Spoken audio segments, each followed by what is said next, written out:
All right, what's up? Wow, my hair is not good right now. What a long day. Long day. So let's make it even longer. Gonna watch 2 hours. 2 hours. And as I'm saying this, I'm starting to regret the decision. 2 hours of this national convention. I hope everything's gonna go well. In the past, there's been issues with debates, with people streaming debates, but this is not a network airing this, so I imagine covering this should be fine. I guess we'll find out, right? But yeah, so live commentary showing the speeches as they happen. It's going to go live in about 8 minutes here, and so let's take a look at the lineup tonight. So we got Amy Klobuchar. Damn, already starting good with Amy Klobuchar. Senator Catherine Cortez Masto, Governor Andrew Cuomo, Gretchen Whitmer, Jim Clyburn, Benny Thompson, Gwen Moore, Doug Jones, Maggie Rogers, Leon Bridges. I got to be honest with you. A lot of these people I don't know too much about. Doug Jones is one of the more conservative Democratic senators. Jim Clyburn, I mean, obviously, helped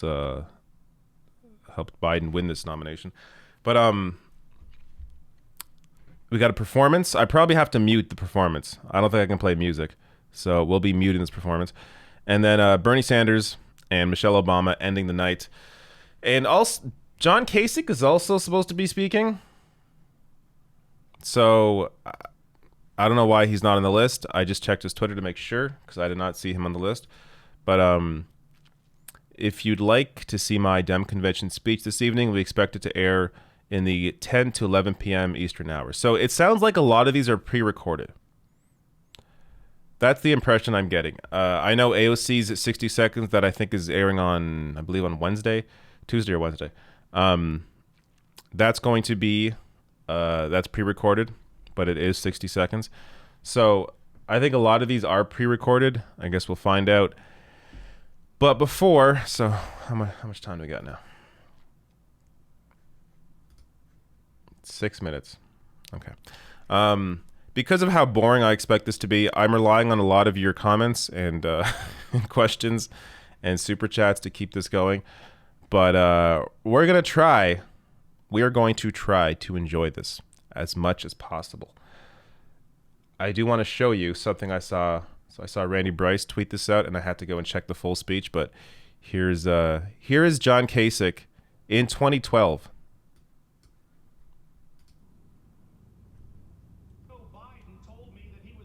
You cannot at all hear this. Let me turn this audio up. Okay, let's see how loud this is now. Joe Biden told me that he was a good golfer, and I played golf with Joe Biden. I can tell you that's not true, as well as all the other things that he says. You can barely make it out, but John Kasich calling Joe Biden basically a liar.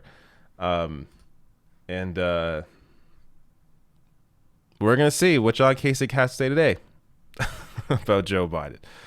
This is John Kasich's full speech. I mean, I'm not going to play this. It's 10 minutes long. But let's see what we can gather from this 10-minute speech at the RNC.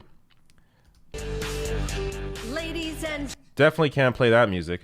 Let's fast forward. In order to build success, but we need a new partner in Washington. This relationship is just not working. It is holding us back. I'm going to tell you. Hey, appreciate it. Going to be a long night, but Rash Hour After Hours should make it much more bearable. Thanks for putting in the extra time for us. Yeah, Rash Hour is the Twitch show.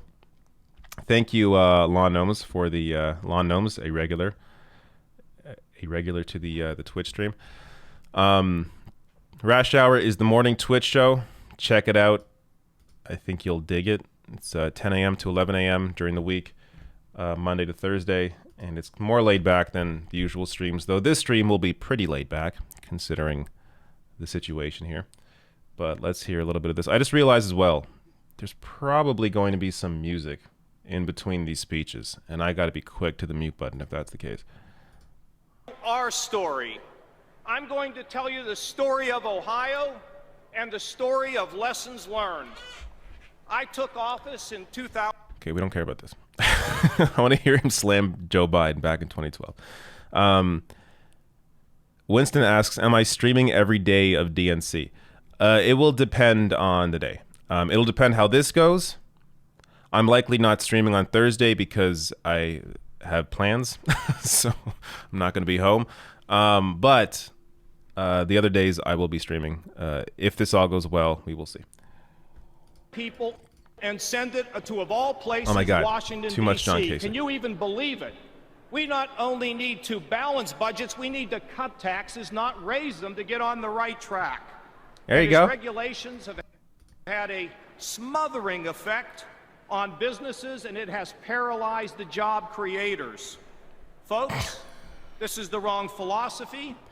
These are the wrong policies, and we need a new leader. And that is exactly why I am for Mitt Romney for President of the United States.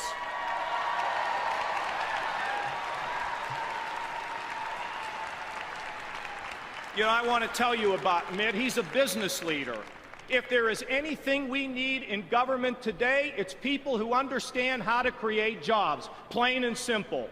And the people that criticize folks in business just simply don't get it. They've put us in this hole. And Mitt Romney has a history of being a great job creator. Secondly, he was a great governor.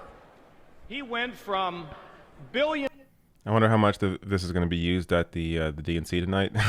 In case you're joining late, this is John Kasich's speech in 2012 at the RNC for Mitt Romney.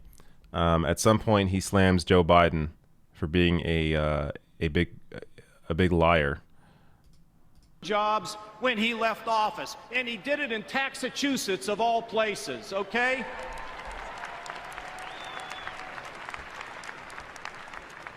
And remember this, beyond his work in business and beyond his work in government, he's a natural leader. we are here a we people go. in search of our future. We are a All right, I got to mute when there's music. I'm sorry. If you want to see these stupid intros, you got to go to the official feed. Cannot risk any copyright strikes on music. I mean, we all know what this shit is. This is, playing some old clips with some music underneath to make us feel happy. about this shit party.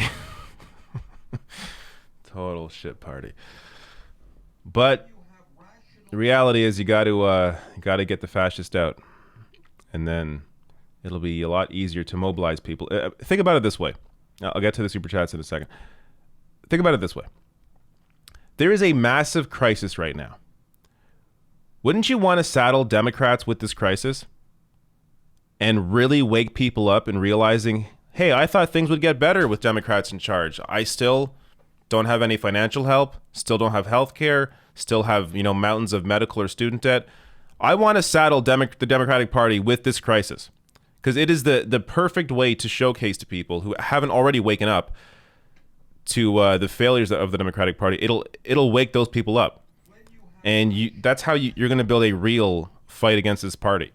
So I am excited if Joe Biden pulls this off, even though we see now polls are tightening because his party his campaign is just trash. All right, let's see if there's music. Okay.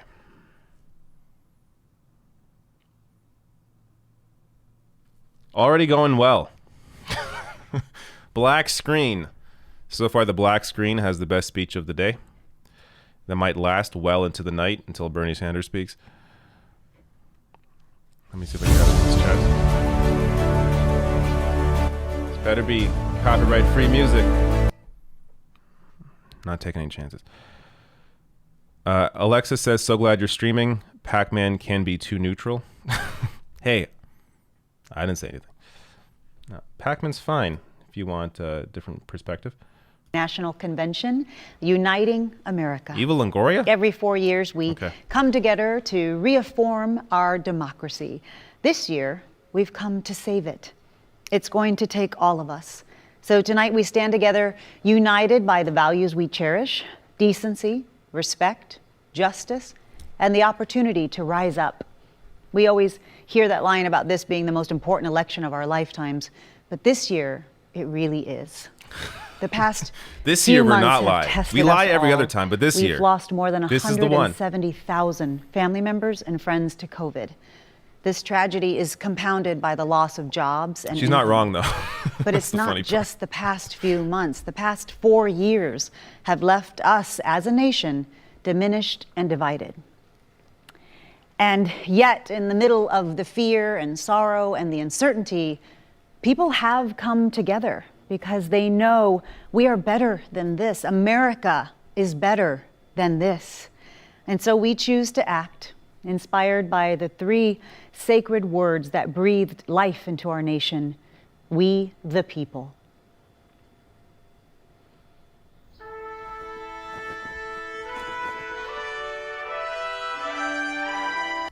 I'm not going with this bullshit. Let me answer another question. Just another bullshit clip. Series of clips. Would you ever consider getting high or getting drunk watching these conventions just for the hell of it? Is there another way? I wouldn't do it on stream, but, if it's legal where you are, why not? Sorry, I got to worry about the music shit. So, if you really care to watch these dumb parts, you got to watch the official stream. But I will be streaming the speeches.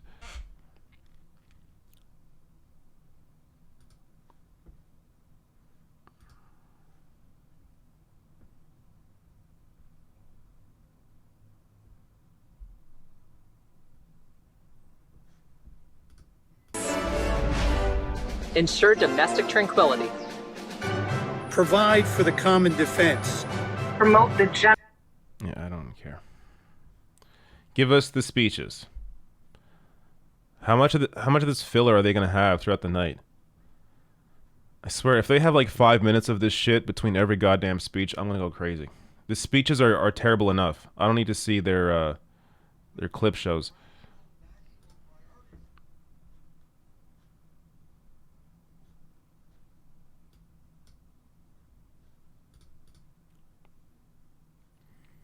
Tony Strider says, think about it. Who do you see bringing you to the street to strike and protest more? Be honest with yourself, everyone. Get Greens that 5%. Hashtag not me, us. I completely disagree with you. It's not even about just protests, right? Like you're seeing protests now, of course. You also saw them, in the past. But it's about what they can actually, like, what the response is. If the response is throwing peaceful protesters in jail, throwing them into unmarked vans and driving off, federal officers occupying cities, your protests don't mean shit. Your protests don't mean shit if you got a fascist in charge. The actual way to build power is to show people, when you have the Democratic Party in power during a crisis, that nothing fundamentally changes. And when people realize that, you will see the movement grow. And you will see the pressure put on the party in charge. That is not a fascist regime. That is going to be forced to respond in some way. What are they? Are they singing songs now? What is going on? What is happening? Is this the first speech?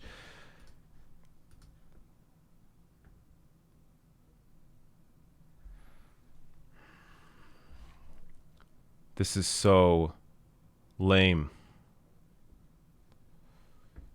Let me see what this is really quickly.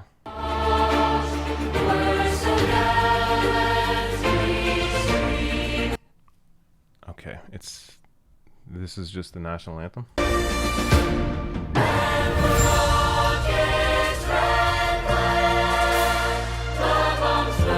Okay, I'm sorry. I'm not going to put you through this. Or I should say, I'm not going to put myself through this. So you won't be put through it either.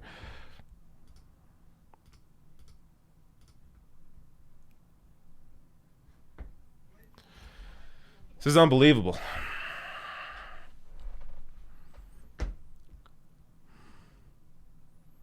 There are people in conference rooms right now patting themselves on the back because they put this together.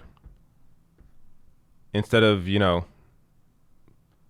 don't know, fighting for healthcare. I guess that's a crazy idea. No, you know what we should do? Put a person from every state on screen at once singing the national anthem. That's what we should do. And it's going to be amazing. They're going to harmonize, and it's going to be a beautiful moment. And we're going to slowly shape their faces into the country. Or how are they going to do this? Oh, into the stars. Oh, amazing. Amazing. Incredible. All right, here we go. Salguero. Let us pray. Almighty God, we confess that our nation needs you and has always needed you. Are we praying? We pray for your blessing. Is upon this all for of us, real? Republicans, Did I get the onion independents, stream? and Democrats. Are they joking? As we strive to form a more perfect union, we pray for your strength, guidance, and wisdom.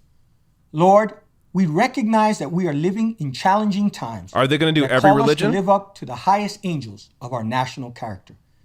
As we confront the turbulent winds of a global pandemic, economic uncertainty, and civil discord, may your gracious hand lead us to the peaceful shores of love, justice, and civility. Help us, Lord, to be ever mindful of the most vulnerable among us, from our golden generation to our youngest children, desde nuestros inmigrantes to our veterans, from our healthcare workers to our school teachers. Give us a heart of compassion and grace. This nation, from Miami to Minneapolis and from Portland to El Paso, ask you to shepherd us to a hope-filled vision that does justice, ama la misericordia, and walks humbly before you. I pray this in the matchless name of Jesus. Amen. Welcome to our convention across America. We had hoped to gather in one place, but instead we figured out a safe and responsible way to come together to share our ideas and talk about the future of our country. And that's the kind of leadership we need right now. That's the kind of leadership that Joe Biden and Kamala Harris will bring to the White House. So during the next 4 nights, we will gather safely from our homes to listen, to learn, to be inspired, to act, to vote, and to build that more perfect union. I am honored to be with you this evening. I'm here tonight as a 9th-generation Texan, as a daughter of a veteran and a teacher, as a mother, as a voter, and as a patriot. I share Joe Biden's belief that the story of America is one of ordinary people coming together to do extraordinary things. Okay, more bullshit. Let's get to some chats. Snowlistic says, absolute neoliberalism corrupts absolutely. Silas Greystone says, LOL, it keeps seeing We the People, and yet they are not nominating the people's candidate. Nick Baker says, here we go with the platitude party. Tron says, maybe we can just watch the whole stream on mute. Bahamut says, holy crap, wake me up from this nightmare already. All right, let's see what this is about. Or Pennsylvania. Small businesses have been hit so hard in this crisis, so many small businesses. How are you doing? How are you managing? Well, it's been rough. Rough is a nice word to say it. My wife and I, 31 years ago, began our business, and new member. Quite honestly, thanks for joining. Over all these years, we faced some adversity and challenges, but to be honest, nothing like we are today. We've literally had to reinvent our business several times since the beginning of the year, just to stay afloat. And our revenue, for example, is off about 40%. We have so I don't mind this, but I hope they also talk that we had pre-COVID. I hope they also talk to people who aren't just business owners, but just average people, regular people that don't have a job, maybe don't have health care, maybe have some complaints, maybe have some needs. So look, I think it's good they're talking to I guess a small business owner here, but let's also understand this is a narrow view in how politics is already normally presented. Maybe as Americans and being united, we can overcome. Yeah. Thank you, Scott, for sharing your story. I'm sure many small business owners feel the same way that you're feeling now. We wish you the best for your business and, of course, for your family. Now I'd like to turn to Marley Diaz, who is 15 years old from West Orange, New Jersey. She is a literary activist and author, and she is the founder of 1,000 Black Girl Books. Marley, so many young people are struggling with the changes due to COVID. How are you doing? I'm doing all right. I feel better every day. I feel more hopeful. I thought this was going to be a few weeks at first where I wouldn't see my friends and I would just stick it out. But obviously, as it's grown longer, I really want to focus on activism and still spreading important messages, given the fact that I can't go out. So I started doing virtual read-alouds online, which has been so fun, getting to interact and meet new kids and encourage and promote the joy that we can find in reading and in learning. It's also super fun to see teenagers like me going on social media and talking about social issues and injustices that they care about, because sometimes you don't have that space in school. So I hope that a year from now, when we get to go back and be safe and be protected, we will still have these conversations and still have a new possibility in a new world. Yes, thank you so much, Marley. You're such an inspiration. I don't think I was doing half of what you're doing at 15, and I love seeing how brave and creative your generation is to creating change. So thank you. Thank you so much for your work. Let's check in with Rick. Rick, you are a farmer from Volant, Pennsylvania. Your farm has been in your family for generations. What have the trade wars and the pandemic done to your family's life work? Well, first of all, I'd like to I'm offer debating the how Trump much of family this we our want to condolences. listen to and how much I should just answer questions. Do you want to hear this, or should I answer questions? Trade war was it was a real stressful and truly a devastating effect on a farm. Most probably what people can relate to mostly in agriculture is soybean tariffs. And then whenever you compound the effects of the COVID-19 virus, nobody could have prevented that. It's a shame our leadership misinformed the people like myself and the country on what was coming down the road. My biggest concern is that if these trends continue with this type of leadership, I will be the last generation farming this farm. Yeah, it's a scary thought, and I'm sure a lot of farmers I don't feel the same way. I don't have the answers, but past experience. Okay, let me get to some super chats. There's not really a whole lot of substance in that.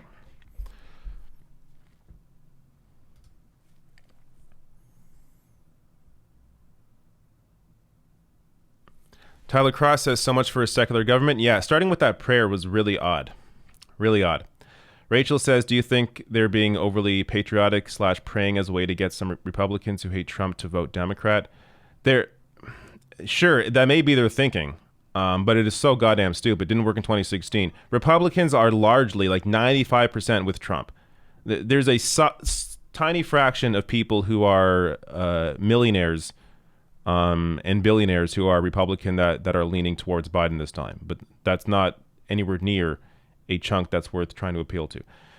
Danzo the Manzo says there's our separation of church and state for you. Mad love for you all, for all you do, David. Thank you. Ken Clive says, if Howie Hawkins, Angela Walker, and Ralph Nader did a 60-minute special, it would be more substantive than 5 days of DNC plus RNC combined. Swirly Swirl says, shots every time David mutes the stream. Take another shot. Zach Boyle says, I was a bit late, but looks like I tuned in just in time to hear Jesus is for Biden. Yes, you did. Let me pause there, see what this is about. To take us there. I just want to say for everyone to please remember to wash their hands and wear their mask because we're all in this together. Thank you, Michelle. I think there's nothing more difficult for us as moms than to see our children suffer. And so I think you're doing a great job of guiding them through this very difficult time. And thank you for the work you do as a nurse. It's truly heroic. I really enjoyed talking to all of you. I think I have one last question. Do you believe that change is coming? Do you believe that better days are ahead? Yes. Yes. Well, thank you for taking the time to speak with us and sharing your thoughts. You are the we in We the People, and you are who this convention is about. In 1776, the Declaration of Independence, we hold these truths to be self-evident. These words. You know the thing. All right, I'll stop there for now. As you know, this is just bullshit. Where are the speeches? Like that, I feel like I got bait and switch here. Where are we? Ken Clive. I read that already. Swirly Swirl read that. Junie McGraw. And the rockets destroyed Iraq. Bombs bursting 7 different countries. Gave proof to the night that our flag is the biggest terrorist. Damn. Dropping some truth bombs there, Junie. Alexa says this feels similar to how they do intro for colleges. All the POC in our groups. Absolutely none of your actual classes. Start brown and fade to white. I don't really understand what that means, but thank you, Alexa. Congresswoman Gwen Moore. There we go. Congresswoman Gwen Moore. I'm Gwen Moore, and it's my honor to represent Milwaukee in Congress and to kick off the 2020 Democratic Convention. Oh, I sure wish you all were here in the city of Milwaukee, which takes its name from the languages of the first peoples, interpreted as good land and gathering place by the waters. This is a city where blood was shed for labor rights, where a fugitive slave was freed from prison, where women's right to vote was first ratified. But today, we gather virtually. However, we gather unified in spirit, unified in our values and purpose to heal divisions and together move the nation confidently into a prosperous, inclusive future. Oh, what better way to gather than all across America to nominate my beloved friend, Joe Biden, to be 46th President of the United States of America, with my VIP, VP nominee, sister, Kamala Harris, by his side. Tonight, we are gathered to reclaim the soul of America. So if you're ready to come together, America, text JOIN to 30330. Thank you. I love you all, and God bless you.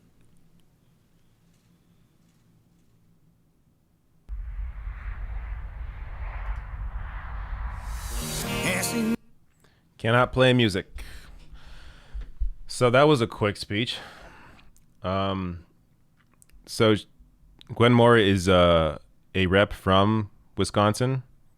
So I imagine that's why she's here to open up the... Again, if you want to watch these, you got to go to the official stream. Though you kind of know what to expect. This is, it's a bunch of clips over music to make you feel something. That's what this is. So if it works on you, all right. You fell for marketing, but that's what it is. What I care about are the actual issues. Are people actually going to get help? What they plan to do or how to enact how to push for change, how to ensure that we on the left actually have power to get people real financial help, real health care, canceling student debt, etc. Let me get some more chats here.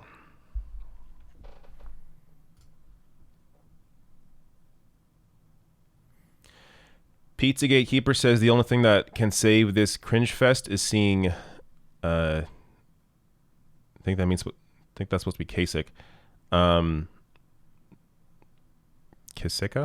Kasich shoving a stack of pancakes in his mouth. All right. Rayo says, thanks for walking through this with us. Looks so far that this would be insufferable to go through alone. Way too cheesy and hollow. Yep. Lorenza, I believe that is your name, though I'm not positive because the numbers throw me off, says, show us AOC, the squad, and Bernie DNC, although it's probably not going to happen. Wow, more is so fake. I mean, a lot of politicians, that's just kind of what they are. But yeah, as far as, you know, people that actually represent the average individual, you only really got AOC and Bernie at this convention. You know, I got to go back and check the list because they've added some names, but last I checked, AOC and Bernie really the only two on this list that I actually care to hear from. But even their speeches, I mean, in Bernie's speech, you kind of know what you're going to get. I'm not really sure what AOC is going to talk about. She has 60 seconds. I'm not sure if she's going to be talking about what Biden has done, maybe her experience at the border. I don't expect her to, you know, criticize Biden or say something that Biden should be supporting, because this is a pre-approved 60 seconds. It's pre-recorded. The DNC is going to see it before they air it. So she kind of has a restriction on her, even though I think it's quite clear once Trump is out, much like when you saw Bernie fighting Obama in 2013 over Social Security, you're going to see a fight from some members of the Democratic caucus against leadership.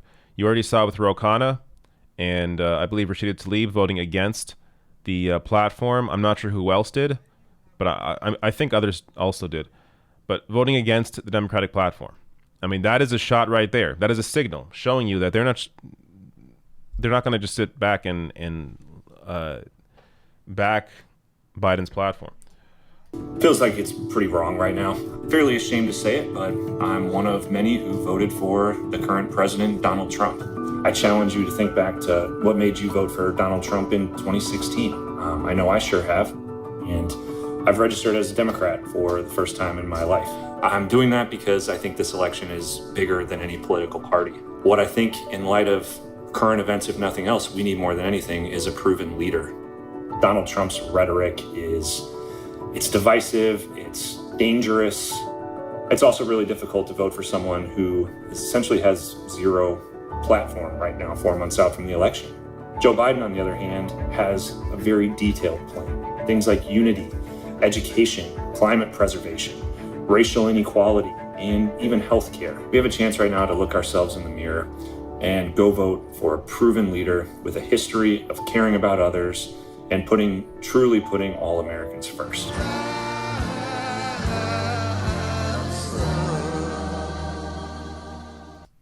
Your name is Lawrence? How would I have ever known that? All right. Well, now I know.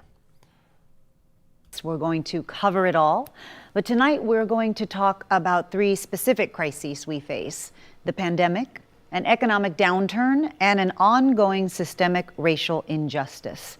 But we're not just going to focus on what's wrong, we're going to talk about how to make it right. When peaceful protesters were tear-gassed across from the White House, our next speaker stood up, stood strong, and turned that place into the Black Lives Matter Plaza in their honor. Please welcome Mayor Muriel Bowser. Hello, I'm Muriel Bowser, Mayor of Washington, D.C. The story of our nation's capital is a story of reckoning. It was here that John Lewis and Dr. King spoke on the steps of the Lincoln Memorial. It was here that millions of women and men flooded the streets for the Women's March.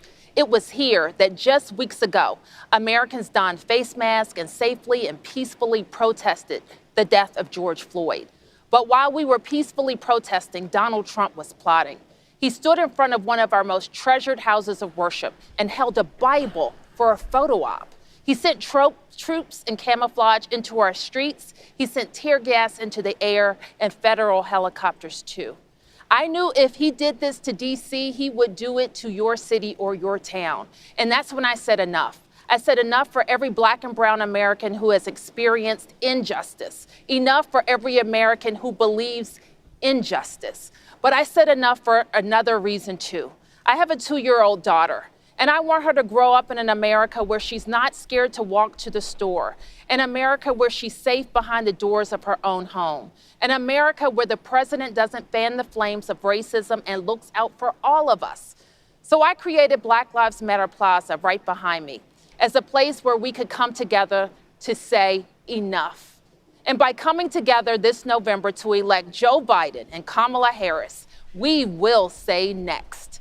Because we can't just paint those words behind me. We can't just say those words. We have to live those words. We have to undo the laws and systems that have codified racism for far too long. But we have to do something too. Each and every one of us challenge our own biases. If we see something, do something. Together we can turn this reckoning into a reimagining of a nation where we the people means all the people. There were a few people who stood on this very balcony as thousands of people peacefully protested in this city.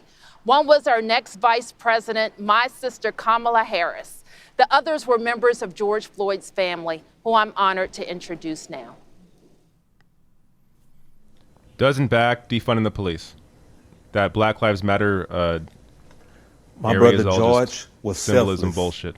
He always made sacrifices for his family, friends, and even complete strangers. George had a giving spirit, a spirit that has shown up on streets around our nation and around the world.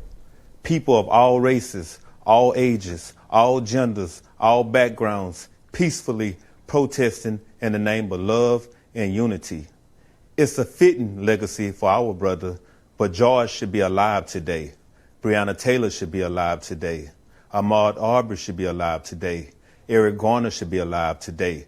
Stephon Clark, Tatiana Jefferson, Sandra Bland, they should all be alive today. So it's up to us to carry on the fight for justice. Our actions will be their legacies. We must always find ourselves in what John Lewis called good trouble. For the names we do not know, the faces we'll never see, those who can't mourn because their murders didn't go viral. Please join me in a moment of silence to honor George and the many other souls we lost to hate and injustice. And when this moment ends, let's make sure we never stop saying their names.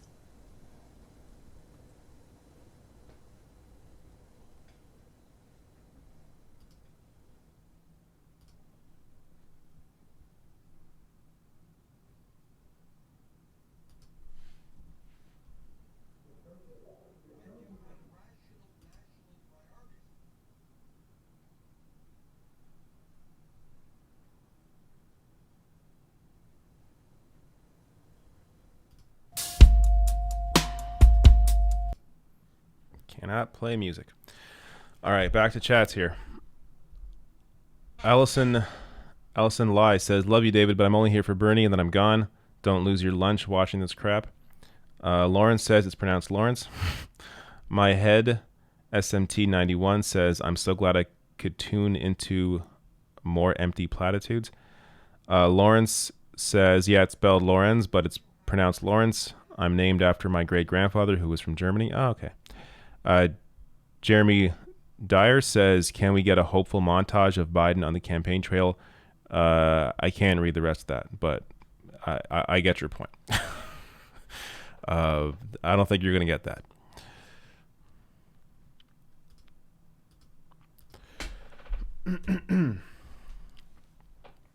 Hey, that's the mic I got. Look at that. Look at that.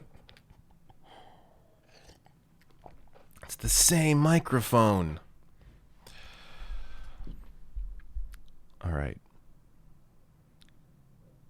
Gina McGrath says, I find it funny when former Trump voters say they left him because of his current behavior. He's always been like that, you dingbats. Yeah, this is the... like the idea of them centering the very people that brought the country into the situation, centering the people that voted for Trump in 2016. Oh, I didn't realize back when he said Mexicans were rapists that he was a bad guy. Really? Really? You didn't notice then? Why are you going to center voices that couldn't tell at the time that he was a horrible person? Get the fuck out of here. But this is what the party does. Hey, we get there you go, get some lyrics. But this is what the party does. So they don't. It's not like it's a marketing failure. The party knows exactly what it's doing. The DNC is propped up, is run, is purchased by certain groups, individuals, consultants, corporations to drive a certain message. So they're always going to try and appeal to, the Lincoln Project kind of people, the Never Trump conservatives, the people that voted for Trump in 2016 and want to vote for Biden now. Those very few individuals that exist, that tiny sliver of people, that's who they're going to put all their effort into, because they don't want to acknowledge what needs to actually be done, because that's in direct conflict with the interests that back the party. And this is why it's always going to be a fight. It's always going to be, it's never about teaching the party a lesson. Like anyone that thinks, oh, I'm going to vote against the party, or I'm not going to vote because I'm going to teach them a lesson. They didn't learn the lesson in 2016. If they didn't learn in 2016, they're not going to learn now. There's no lesson to be learned. The party is not a person. The party is a number of individuals leading the group. There are leaders in the party that have it a certain way. There's money tied to the party that is pushing a certain agenda. There is no teaching the party a lesson. They can keep losing and losing and losing. All they're going to keep doing is going further and further right. All that's happened over the past 4 years is people's standards have been lowered to the point that Biden now seems acceptable as a nominee. You wouldn't have, if Marco Rubio was president instead of Donald Trump, you wouldn't have Joe Biden as a nominee right now. But Trump has lowered the bar so much that Biden's become acceptable.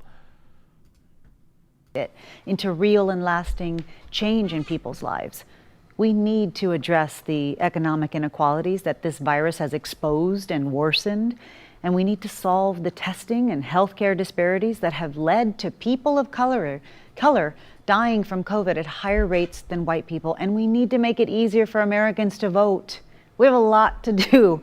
And to do this, we need community action, we need Congress that can have power to do it, and we need a president who understands that this is the moment.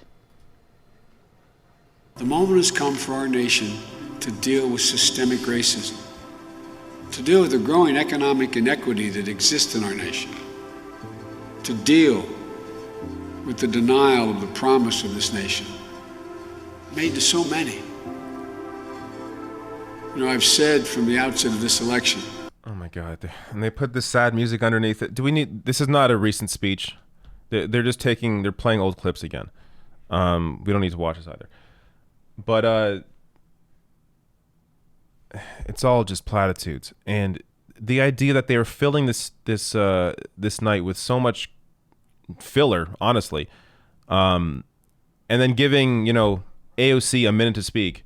I mean, it shows you how screwed up their priorities are. The party is so focused on symbolism and so ignorant of any actual substance for people's lives. And it's like, you can't hide behind this. This kind of shit works if you're doing fine. If you didn't struggle at all during the pandemic, you didn't lose your job, everything's going good for you. You live in a wealthy area, you got, money, happiness, healthcare, then this all works on you. But if you're anybody who is struggling, this is all just total bullshit and doesn't do anything for the average person. And you can't just keep shooting out symbolism and expect people to buy into it. You have to actually offer them something.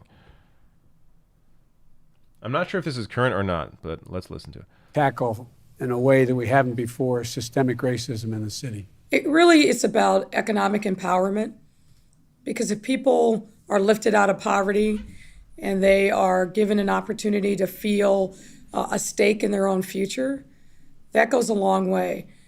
We're also challenging, all kinds of institutions, from corporations to community-based organizations, to think about what they can do better to end systemic racism and make sure that we're uplifting the quality of life in communities, but also the voices of people that traditionally don't have a seat at the table.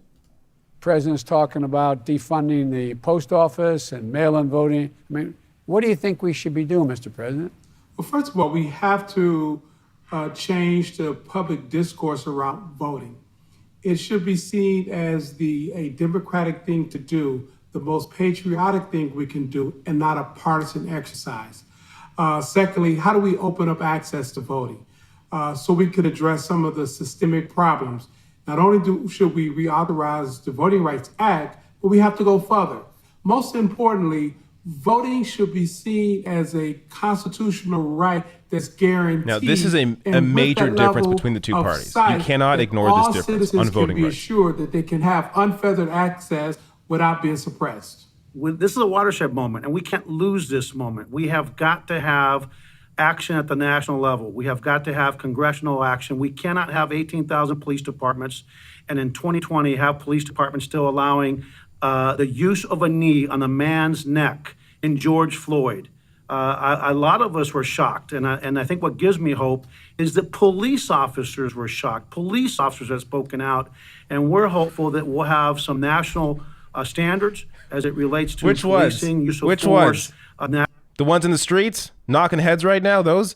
Get the fuck out of here. Prohibition and a national standard in terms of chokeholds, and that we actually use the death of George Floyd and others to actually make policing take it to the next level, which is what everyone wants, including all the good cops that are out there, that thankfully are more of them than there are bad cops.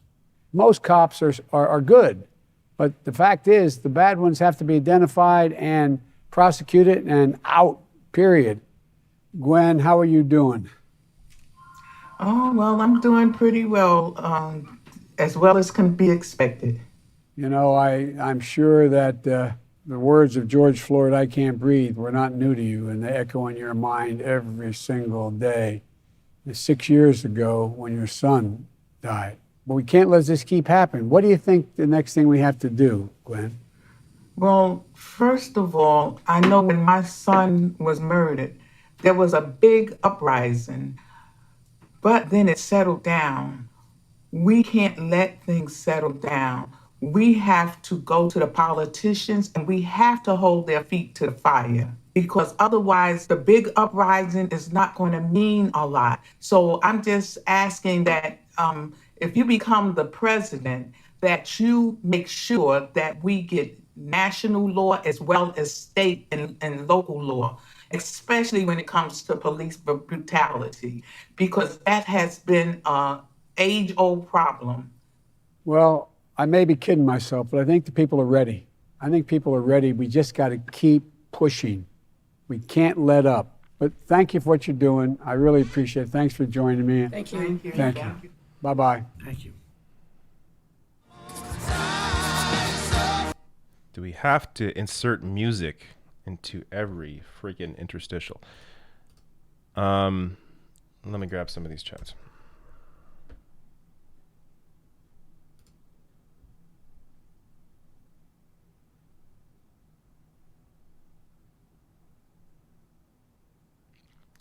Zalworldo says, "Can we elect an independent president for once?"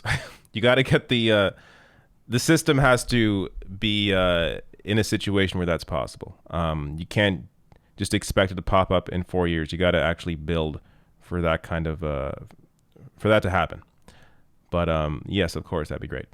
After Fracture says, "Fun drinking game. Every time they say something that sounds nice but means nothing, take a shot. Have an ambulance on standby, though." Yeah, don't do that drinking game. Longbow Gaming says, "Thanks for competing with the right on YouTube." You're welcome. I don't even view myself as competing with the right, but thank you for the chat. Douglas Albert says, can't wait. Just to clarify, I don't even think about the right on YouTube. Like the reality is the right's going to exist regardless of what happens, right-wing media, because they have so much money behind them. We actually need YouTube. Like the left actually needs. Sorry, let me play this. Here in historic Charleston, South Carolina. 6 months ago, I stood not far from here and endorsed Joe Biden to be our 46th president. It was a decision I made with my feet firmly planted in this community.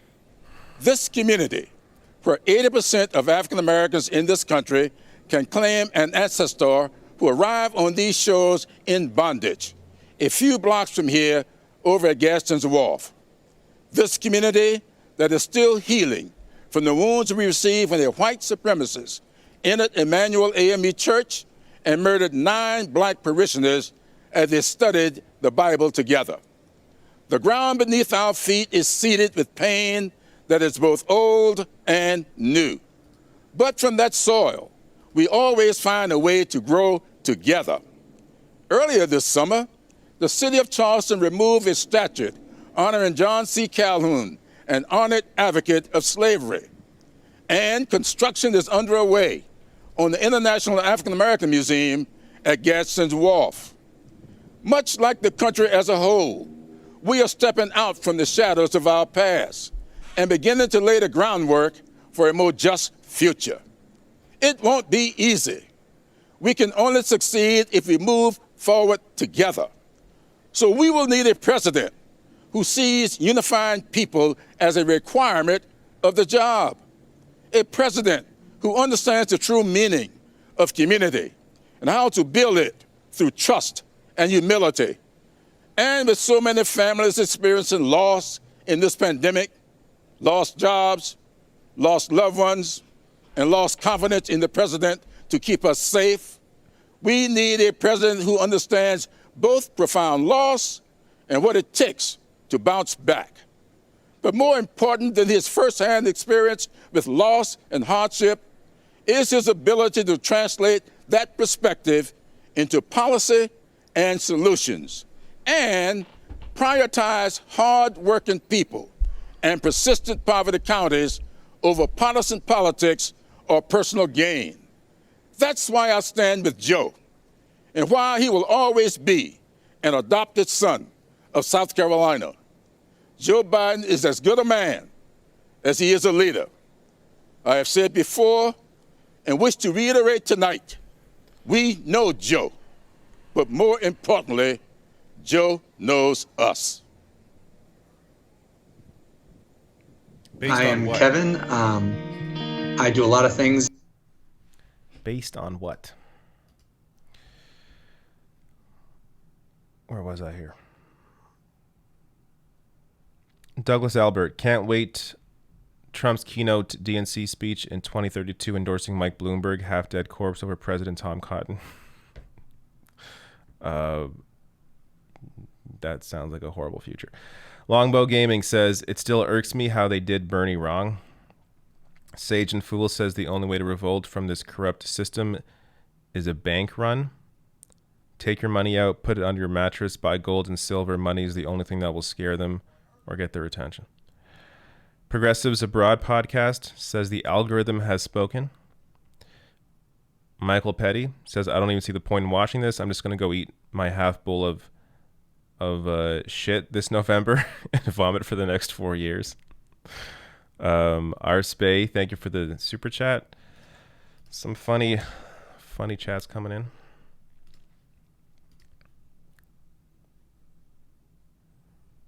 Thomas Horder says, don't fear 2020, fear 2024.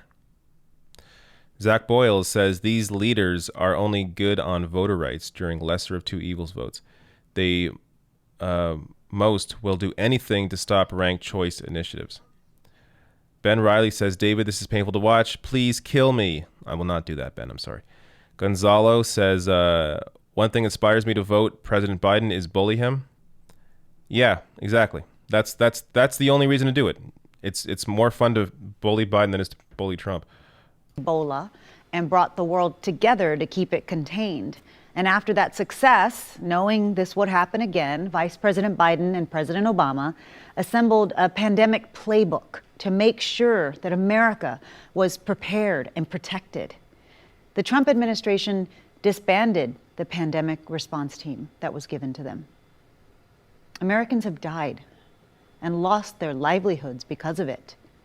We, the people, deserve a president who believes in science, that recognizes the threat of COVID, who has a plan to get us through it. What's the plan? And that is Joe Biden.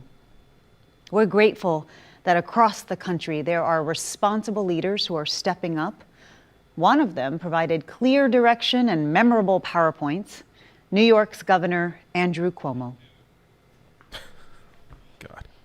It's one thing to believe in science. It's another to have any actual financial help or health care for people. New Yorkers were ground zero for the COVID virus and have gone from one of the highest infection rates on the globe to one of the lowest. We climbed the impossible mountain, and right now we are on the other side. We did it with the kindness and assistance of so many. New Yorkers want to thank everyone who came to our aid, 30,000 Americans who volunteered to come here to help in our hour of need. Your love gave us the strength to carry on. We went through hell, but we have learned much. We know that our problems go beyond the COVID virus. COVID is the symptom, not the illness. Our nation is in crisis, and in many ways, COVID is just a metaphor. A virus attacks when the body is weak and when it cannot defend itself. Over these past few years, America's body politic has been weakened. The divisions have been growing deeper, the anti-Semitism, the anti-Latino, the anti-immigrant fervor, the racism in Charlottesville, where the KKK didn't even bother to wear their hoods, and in Minnesota, where the life was squeezed from Mr. Floyd. Only a strong body can fight off the virus, and America's divisions weakened it. Donald Trump didn't create the initial division. The division created Trump. He only made it worse. Our collective strength is exercised through government. It is, in effect, our immune system. And our current federal government is dysfunctional and incompetent. It couldn't fight off the virus. In fact, it didn't even see it coming. The European virus infected the Northeast while the White House was still fixated on China. The virus had been attacking us for months before they even knew it was here. We saw the failure of a government that tried to deny the virus, then tried to ignore it, and then tried to politicize it. The failed federal government that watched New York get ambushed by their negligence, and then watched New York suffer, but all through it learned absolutely nothing. So today, 6 months after it began, the nation is still unprepared. And we now face a second threat, but this time not from Mother Nature. This is a man-made threat by our own negligence. We now see the virus ricocheting across the country, from one state to another.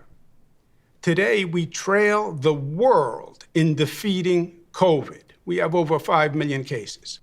Americans learned a critical lesson, how vulnerable we are when we are divided, and how many lives can be lost when our government is incompetent. But we learned something else, my friends. We saw the negative, but we also saw the positive. As they proved their way failed, we proved that our way succeeded. That America can still rise to the occasion. We can put our differences aside and find commonality. Government can tell the truth and can build trust. We can judge by content of character rather than color of skin. We can care for one another. That Americans can work together and forge community and a competent government. That, of course, we will wear masks because we are smart and because I care about you and because you care about me. Of course, we will socially distance because staying away shows how close we actually are. Yes, we will set up testing and tracing and do whatever we need to do to mobilize to win this battle because we are America. We win wars, and we are the greatest country on the globe. And for all the pain and all the tears, our way worked. And it was beautiful. We showed that our better angels are strong and that Americans will rise to their call. We saw that even at the end of the day, even if it is a long day, that love wins. Americans' eyes have been opened, and we have seen in this crisis the truth that government matters and leadership matters. And it determines whether we thrive and grow or whether we live or die. Now we need a leader as good as our people, a leader who appeals to the best within us, not the worst, a leader who can unify, not divide, a leader who can bring us up, not tear us down. I know that man. I've worked with that man. I've seen his talent. I've seen his strength. I've seen his pain, and I've seen his heart. That man is Joe Biden. Joe Biden is what I call America tough. That was tough a quick in the cut best there. way. Tough that is smart, united, Clear disciplined, jump cut. and loving.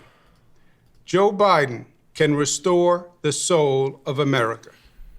And that's exactly what our country needs. Can he restore your soul, though, today. Como? I don't think so. Thank you. Can't restore your soul. And There's now Cuomo, we'll hear a good from Kristen performer. Urquiza. I'll give him that. He's a good performer, but he is full of shit. Who has lost a loved one to COVID. My dad, Mark Anthony Urquiza, should be here today, but he isn't. He had faith in Donald Trump. He voted for him, listened to him, believed him and his mouthpieces when they said that coronavirus was under control and going to disappear, that it was okay to end social distancing rules before it was safe, and that if you had no underlying health conditions, you'd probably be fine. So in late May, after the stay-at-home order was lifted in Arizona, my dad went to a karaoke bar with his friends. A few weeks later, he was put on a ventilator. And after 5 agonizing days, he died alone in the ICU with a nurse holding his hand. My dad was a healthy 65-year-old. His only pre-existing condition was trusting Donald Trump, and for that, he paid with his life. I am not alone. Once I told my story, a lot of people reached out to me to share theirs. They asked me to help them keep their communities safe, especially communities of color, which have been disproportionately affected. They asked me, a normal person, to help because Donald Trump won't. The coronavirus has made it clear that there are 2 Americas, the America that Donald Trump lives in and the America that my father died in. Enough is enough. Donald Trump may not have caused the coronavirus, but his dishonesty and his irresponsible actions made it so much worse. We need a leader who has a national, coordinated, data-driven response to stop this pandemic from claiming more lives and to safely reopen the country. We need a leader who will step in on day one and do his job, to care. One of the last things that my father said to me was that he felt betrayed by the likes of Donald Trump. And so when I cast my vote for Joe Biden, I will do it for my dad. Thank you, Kristen, for sharing your... That's the best speech so far, honestly. A story about somebody who believed Donald Trump and died from coronavirus. And that's a lot of people. There's a lot of people. I mean, how many deaths? 170,000? So clearly a big chunk of those people were Trump supporters. And yeah, look, obviously this is a pandemic everyone has had to deal with, but you look at the U.S. compared to other countries. I'm going to bring up a graph that I bring up all the time on my channel, but if you're new to this, then you haven't seen it before.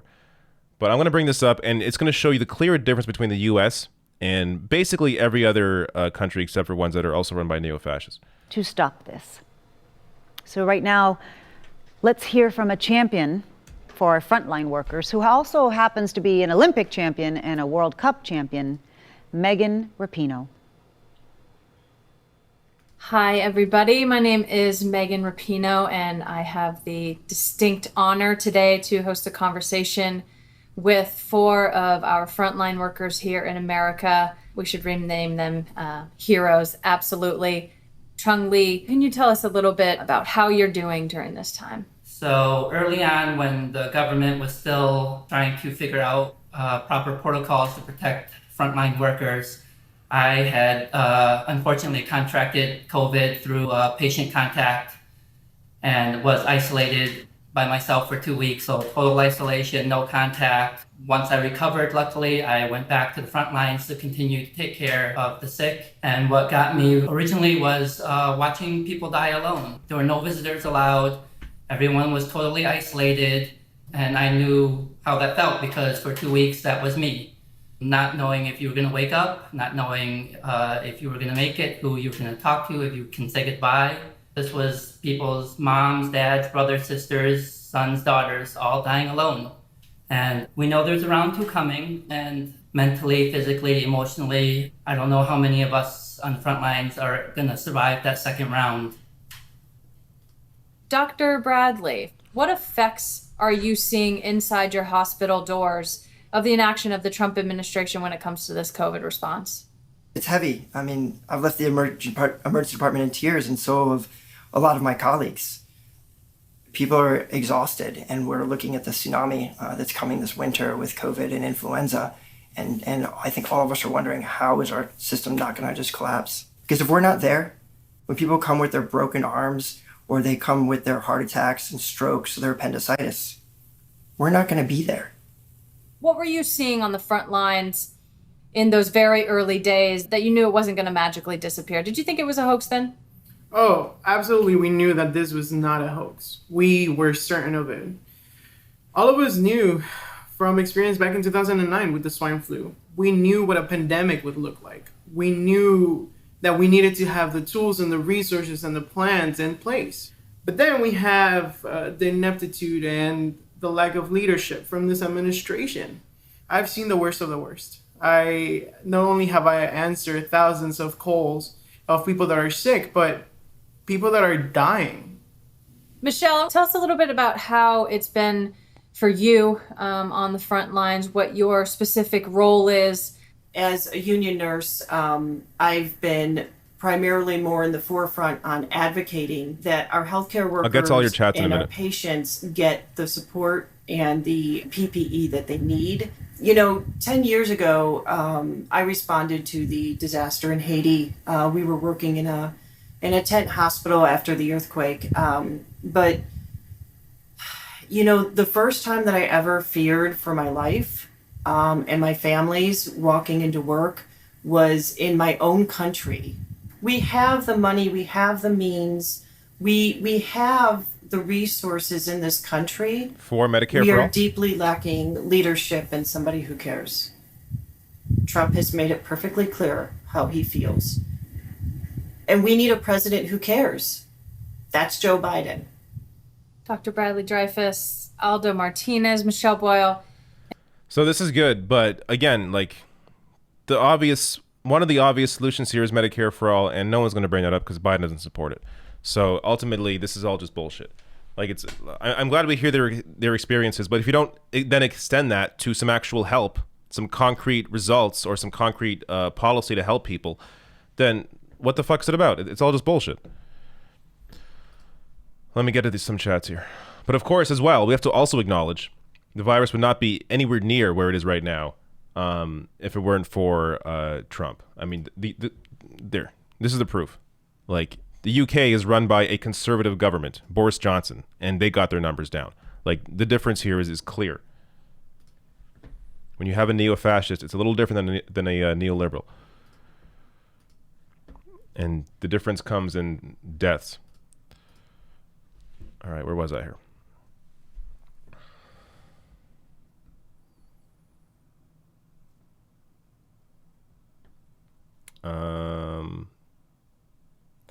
Gina McGrath says, don't forget Jim Clyburn and the CBC endorsed Elliot Engel over Jamal Bowman, so screw those corporate sellouts. Noah Jenkins says, kind of random, but opinions on veganism as a means to reduce climate change.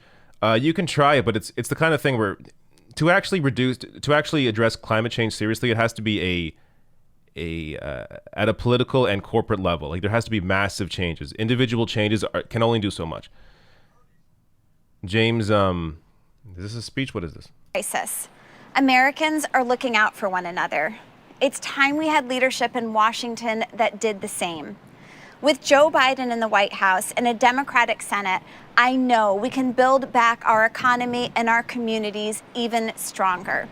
But tonight, I am here to welcome someone who has strong ties to our state and is here in Maine with me. She is reminding all of us to keep fighting through with her song that she's performing, Back in My Body. Please help me welcome someone who's an inspiration to all of us and one of my favorite artists, Maggie Rogers. I can't play music on here. I'm impressed by the mic's ability to not pick up the wind. I mean, for you audiophiles out there, it is windy out there, so I'm not sure what kind of mic she was using, but that was really clear for a windy day. Anyways, things only I notice. Veganism, yeah, individual choices can only do so much. There has to be, regulation, limitations on corporations, a complete shift in how the economy operates. So that's where the real reduction in fossil fuels is. James Fontenot says, tell us the plan. I'm sure you sent that earlier in regards to something. I apologize. I'm reading these late, so I don't know exactly what that was for. But thank you, James, for the super chat. Jorge Santiago says, oh, look, the guy who killed all those poor people in the nursing home gets more time than AOC. That's the Democratic Party, baby. Woohoo. Yep, you're not wrong. Longbow Gaming says, would you advise people to vote Joe or Green?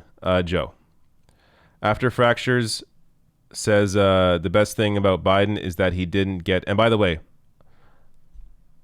I'm just going to put it out there. I'm a former Green Party candidate. I understand. There are some people out there that have voted Green since they were, born, and that's just what they got. Like, there are certain people that I get it. Like, I'm not going to shame anybody for how you vote. Vote however you want. But the way I'm viewing the election is, I think because of the voter suppression that's going on, because of what's happening with the USPS, you have to overwhelm the vote, which is why I'm saying vote for who you want to fight. I don't want to fight Donald Trump. Aren't you tired of Trump? Aren't you tired of everything being about Trump? Let's get him out of the way, and then we can focus on the Democratic Party and Joe Biden, and also put this crisis on the Democratic Party. That is the best way to convince people that the Democratic Party is shit and that they have to be challenged, is to put this crisis on them, show people that, hey, this party isn't doing anything. Where's your financial help? Where's your health care? You still have mountains of debt. Nothing's going on. That's the best way to convince people to actually fight the Democratic Party from within and fight them as a movement, as protests, as voters, as unions. Like, that's how you do it. Like, this is the most opportune time. People have to understand this is the most opportune time to put put pressure on the Democratic Party in a crisis like this. This is when you want to do it. You're not going to get an opportunity like this again. Like, this is the perfect time to put the pressure on them. After Fracture says the best thing about Biden is that he didn't get 57 Canadians killed in a schlong measuring contest. Douglas, you're referring to the Iran thing, right? I think that's how many Canadians died.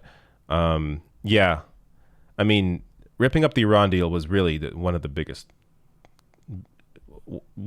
reasons to want to get Trump out. I mean, there's progress that's been made that we have to refight again, and waste time on because Trump went back on it. Whether it's Paris Climate Agreement, which of course didn't go far enough, but it was something. Whether it's on DAPL, Trump restarted that. I think luckily that was shut down by a court decision. And the Iran deal, another major one. DACA, another fight that had to come up, but luckily was shut down by the courts. But still, just so much wasted time and no progress made. This is still the interstitial stuff. Douglas Albert says, I'm in California, so I'm not wasting my time with Joe. Oh My God Ruler says, Hawkins was the reason Cuomo went a little left. Kate says, really hope Sanders actually mentions a policy and his plan to implement it and implement it and with whose support. Lawn Gnome says, think their script is provided or pre-approved. I think they cut around some of these interviews to not include certain things. But certain people, like the actual speeches, yeah, I think they're approved. They're pre-approved. Here we go. Hello, America. Michigan governor. I'm Governor Gretchen Whitmer, or as Donald Trump calls me, that woman from Michigan. Tonight I'm here at UAW Local 652 in Lansing, Michigan. Auto workers in this union and across our state could have lost their jobs if not for Barack Obama and Joe Biden. In 2009, the Obama-Biden administration inherited the worst economic crisis since the Great Depression. The auto industry on the brink of collapse, 1 million jobs at stake. But President Obama and Vice President Biden didn't waste time blaming anyone else or shirking their responsibility. They got to work. They brought together union members, companies, and lawmakers on both sides of the aisle, and they saved the auto industry. And wouldn't you know, just a few months ago, as our nation began battling COVID-19, auto workers across Michigan sprang into action. They started making protective equipment for doctors and nurses on the front lines. Let me break it down. President Obama and Vice President Biden saved these auto workers' livelihoods. Then these workers did their part to save American lives. That's the story of this great nation. Action begets action. Progress begets progress. And when we work together, we can accomplish anything. After all, democracy is a team sport, especially now. It's crucial that we rally together to fight this virus and build our economy back better. From the jump, we took this pandemic seriously in Michigan. We listened to medical experts. We planned. And with a lot of work from the auto workers and too little help from the White House, we executed our plan. We saved thousands of lives.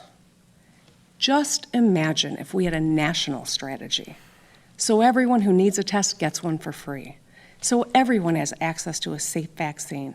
So our kids and educators have the resources they need to safely get back to school. With Joe Biden and Kamala Harris in the White House, we will. Joe Biden and Kamala Harris will lead by example. It'll be science, not politics or ego, that will drive their decisions.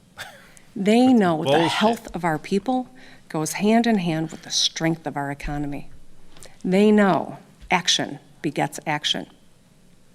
Over the past few months, we've learned what's essential, rising to the challenge, not denying it.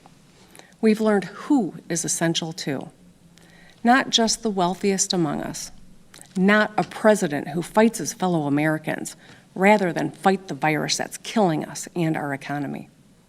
It's the people who put their own health at risk to care for the rest of us. They are the MVPs.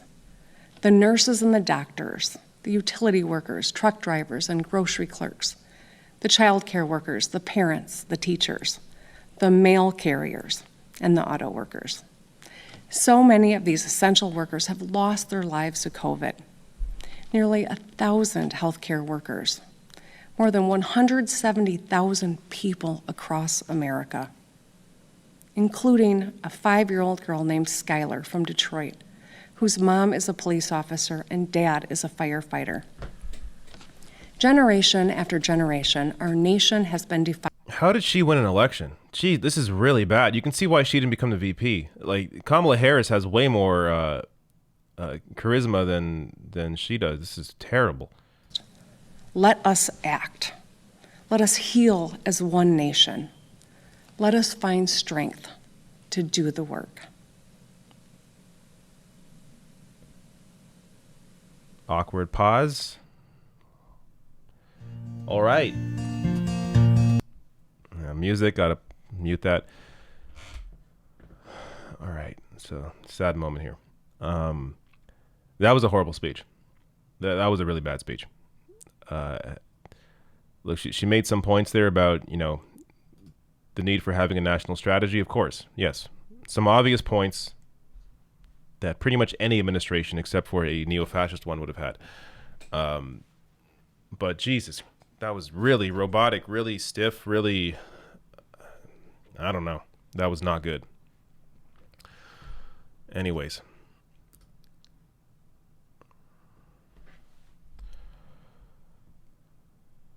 Kate says, really hope Sanders actually mentions a policy on his plan to implement it and with whose support. Law Gnome says, I think I read this already, think their script is provided or pre-approved. Brian Holmes says, this whole DNC live feed is a reverse ad to vote for Biden. but I hate Trump more? Not expect to see at a Democratic convention. But Joe Biden is a guy who has earned the respect he commands across the world and across the aisle. The stakes in this election call for that kind of leadership. We have to think about more than one party. We have to think about the very core of our democracy. And that's why you're about to hear from some unexpected voices. Here we go, Republicans. I'm Governor Christine Todd Whitman. What am I doing here? I'm a lifelong Republican. My parents were introduced at a Republican National Convention by their parents. That's how far back it goes. But this isn't about a Republican or Democrat. It's about a person decent enough, stable enough, strong enough to get our economy back on track. A person who can work with everyone, Democrats and Republicans, to get things done. Donald Trump isn't that person. Joe Biden is. I'm Meg Whitman. I'm a longtime Republican and a longtime CEO. And let me tell you, Donald Trump has no clue how to run a business, let alone an economy. Joe Biden, on the other hand, has a plan that will strengthen our economy for working people and small business owners. For me, the choice is simple. I'm with Joe. Hi, I'm Susan Molinari. I'm a former Republican member of Congress from New York City, and I've known Donald Trump for most of my political career. So disappointing, and lately so disturbing. Now, I've also gotten to know and work with Joe Biden on issues related to women that are so important to all of us. Women in business, violence against women. That's why I'm so proud to call him my friend and honored to join in supporting his candidacy for president. He's a really good man, and he's exactly what this nation needs at this time. I don't know enough about any of these people to say anything. Now, I'm anyway. delighted and honored to introduce a former colleague of mine, the former congressman from Ohio, the former governor of Ohio, John Kasich. America is at a crossroads. Sometimes elections represent a real choice, a choice we make as individuals and as a nation about which path we want to take when we come to challenging times. America is at that crossroads today. The stakes in this election are greater than any in modern times. Many of us have been deeply concerned about the current path we've been following for the past 4 years. It's a path that's led to division, dysfunction, irresponsibility, and growing vitriol between our citizens. Continuing to follow that path will have terrible consequences for America's soul because we're being taken down the wrong road by a president who is pitted one against the other. He's unlike all of our best leaders before him who worked to unite us, to bridge our differences, and lead us to a united America. I'm a lifelong Republican. But that attachment holds second place to my responsibility to my country. That's why I've chosen to appear at this convention. In normal times, something like this would probably never happen. But these are not normal times. I'm proud of my Republican heritage. It's the party of Lincoln, who reflected its founding principles of unity and a higher purpose. But what I have witnessed these past 4 years belies those principles. Many of us can't imagine 4 more years going down this path.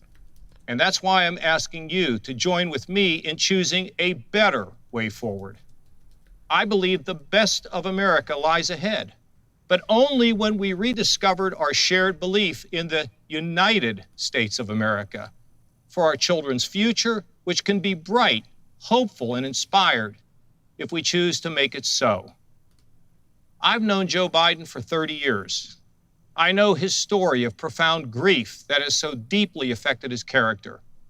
I know Joe is a good man, a man of faith, a unifier, someone who understands the hopes and dreams of the common man and the common woman, a man who can help us to see the humanity in each other. He knows that the path to a restored and rejuvenated America lies in respect and unity and a common purpose for everyone. Yes, there are areas where Joe and I absolutely disagree, but that's okay, because that's America. Because whatever our differences, we respect one another as human beings, each of us searching for justice and for purpose. We can all see what's going on in our country today and all the questions that are facing us, and no one person or party has all the answers. But what we do know is that we can do better than what we've been seeing today, for sure. And I know that Joe Biden, with his experience and his wisdom and his decency, can bring us together to help us find that better way. I'm sure there are Republicans and independents who couldn't imagine crossing over to support a Democrat. They fear Joe may turn sharp left and leave them behind. I don't believe that, because I know the measure of the man. It's reasonable, faithful, respectful. And you know, no one pushes Joe around. Joe Biden is a man for our times. Times that call for all of us to take off our partisan hats and put our nation first for ourselves and, of course, for our children. When America chooses the right path and pulls together, like we've done so many times before, we can dream big dreams. And we can see the top of the mountain as a United States of America with a soul that is a beacon of freedom to the entire world. He is suppressing the vote by saying that Joe Biden will not at all move left. That is suppressing the vote. There are a lot less John Kasichs in the country than there are Ocasio-Cortezes. If you don't believe me, watch my recent video today, breaking down how John Kasich is so incredibly wrong about his idea that the country is moderate or conservative. No. You look at polling on the actual issues, money in politics, on healthcare, on higher taxes on the wealthy, people on free college and canceling student debt, people in majority support, not just Democrats. Everybody in a majority support those issues that only people like AOC, Ocasio-Cortez, Rashida Tlaib, Ilhan Omar, Jamal Bowman, Cori Bush, and Ro Khan and others support. John Kasich just was given time here to suppress the vote for Joe Biden. That's why they had him on, to help suppress Joe Biden's vote. Good job, Kasich. Fucking idiot. God, the DNC is such garbage to give that guy any time at all.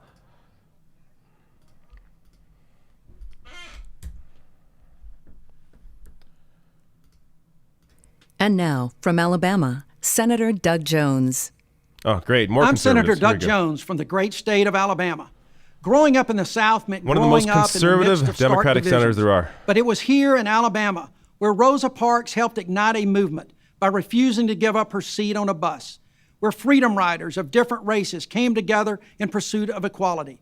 And it was here in Alabama where John Lewis marched across a bridge toward freedom. From a young age, I knew the hope that comes from seeing good people work to heal our divisions. It's what led me to become the United States Attorney, where I convicted 2 Klansmen who murdered 4 young black girls in a 1963 Birmingham church bombing and delivered long overdue justice. I'm standing in front of an exhibit dedicated to their memory. Alabama has shown me that even our deepest divisions can be overcome because each of us want the same thing, to be treated fairly and given the same opportunities and the freedom to live with dignity and respect. Now, some politicians try to pit us against each other, but I believe that Americans have more in common than what divides us. And in November, we have a chance to elect a president who believes that too. I've known Joe for more than 40 years. I met him as a wide-eyed law student, and he's been my friend and champion ever since. The Joe I know is exactly the leader our country needs right now. He can bring people together to find common ground while standing up for what he believes is right. After years of bitter partisanship, he can unite our country and get things done for working families and everyone looking for a better future. Because it's not about what side of the aisle we're on. It's about whether or not we're on the side of the people. The great John Lewis would often quote the old African proverb, "When you pray, move your feet," and then challenge us to do just that. As a nation, he said, if we care for the beloved community, we must move our feet, our hands, our resources to build and not tear down, to reconcile and not to divide, to love and not to hate, to heal and not to kill. In the final analysis, we are one people, one family, one house, the American family. Vice President Biden understands that, and he is who we need as our next president. Here we are on a Monday night in 2020, and we need to talk about the post office, the U.S. Postal Service. It is central to so much of our lives. Veterans count on the post office to get their prescriptions. Social Security beneficiaries count on the post office to get their checks. Grandparents depend on the post office to send birthday cards to their grandkids. Small businesses need the post office to do business. And guess what? The post office is also one of the ways we cast our votes. To find out how to exercise that right this November, whether by mail or in person, text VOTE, V-O-T-E, to 30330. And here to say more is the first Latina elected to the United States Senate, Senator Catherine Cortez Masto.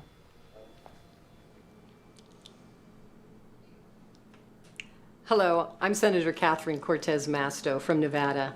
This year, more Americans than ever before are going to vote from rooms just like this, marking their ballots at the kitchen table and exercising one of our most fundamental rights from home. But despite what the president says, voting by mail has been a secure, proven option for decades. In 2016, 33 million Americans voted by mail. Even Donald Trump has requested an absentee ballot twice this year. This fall, some Americans will choose to vote in a voting booth with a mask on, while many of us will choose to vote by mail.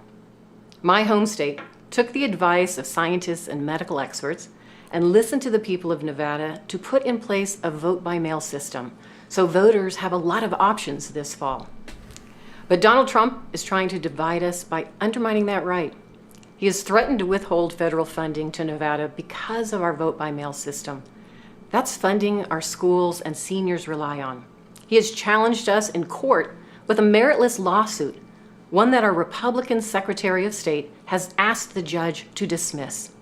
And now he is putting the lives of Nevada's seniors at risk by trying to defund the post office. Here's what that means. Seniors won't be able to get their prescriptions because he wants to win an election. Well, Mr. President, Nevada is not intimidated by you. America is not intimidated by you. We are united by shared values, shared history, and shared rights, including our fundamental right to vote. And this fall, we will send Joe Biden to the White House and will flip the U.S. Senate. With Mitch McConnell out of power and a Democratic majority in the Senate, we will expand voting access and protect voting rights. To do this, America, we need you on our side. So go to joebiden.com right now to chip in, and then head over to flipthesenate.com to help us take back the Senate. Donald Trump and Mitch McConnell know how to divide, but we know how to stand together and turn this country around.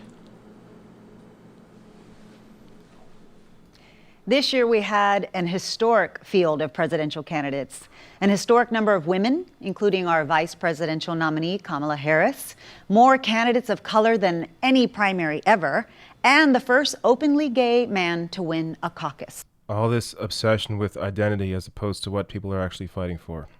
Encourages everyone to lead and invites. Look, the symbolism of identity is important, yes, but it's all they ever focus on. They never discuss the politics. To Senator Amy Klobuchar. Oh, great.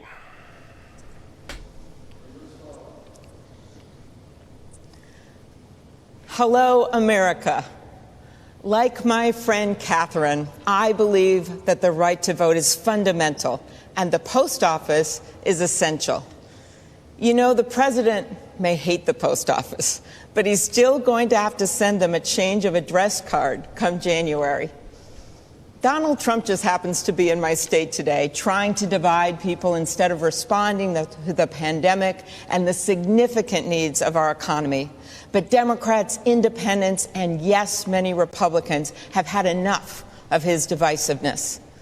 Tonight, my friends, in contrast, we've heard a lot about how we can unite as Americans, about our shared values, our shared dreams, how we've come together in the face of crisis. But I want to be clear. Unity isn't about settling. It's about striving for something more. It isn't the end, it's the means. It's how we get stuff done.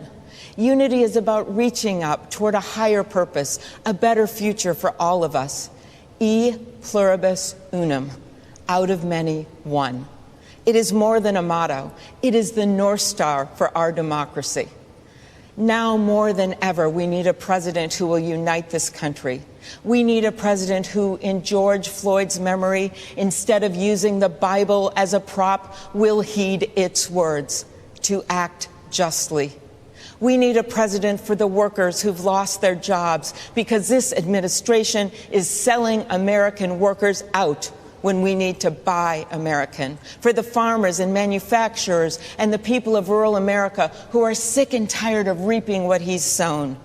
We need a president who will look out for the seniors like my dad, whose families now visit them through glass windows, never knowing if it will be the last time they see them.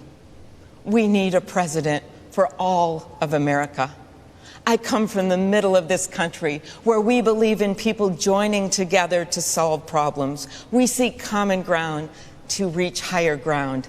That's been Joe Biden's life's work. He's a man of scrappy, working-class roots, a man whose own hardships have only made him more determined to lift up those who have been left out. He understands redemption, and he knows resilience. Joe Biden's a man of deep experience.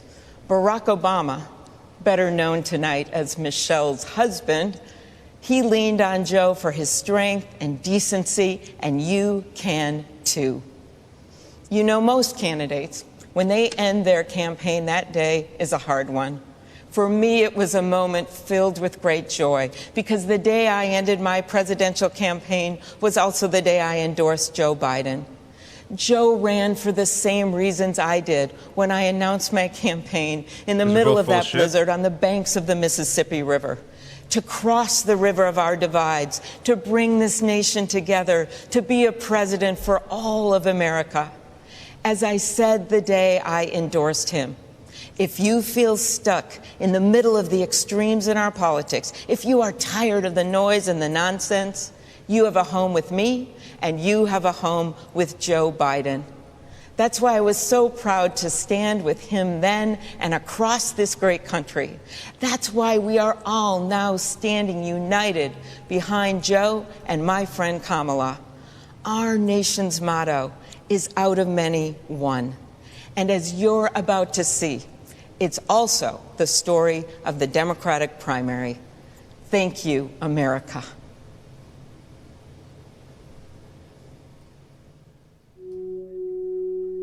That's we the all story ran of the for primary. president, motivated by the same reasons. All right, another clip show. Let me get to some chats during the clips.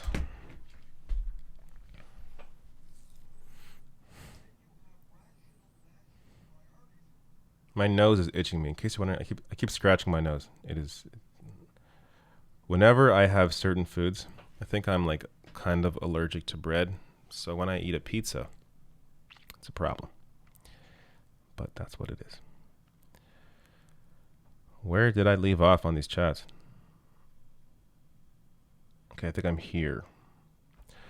Timothy Francis says, win my vote, no policy, no healthcare, nothing of substance, very hollow. All it's been so far is Trump bad, Biden good, equally cheesy and vapid as an orientation video at a new corporate job, Medicare for all, exclamation mark.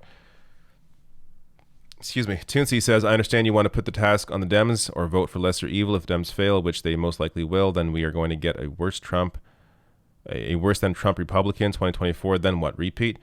You can use that argument every goddamn time. So let's say it's Tom Cotton in 2024. Well, what? You want someone worse than Tom Cotton next time? So this argument gets you nowhere. You are in the shit right now. Time to dig out of the shit. Get out of the shit.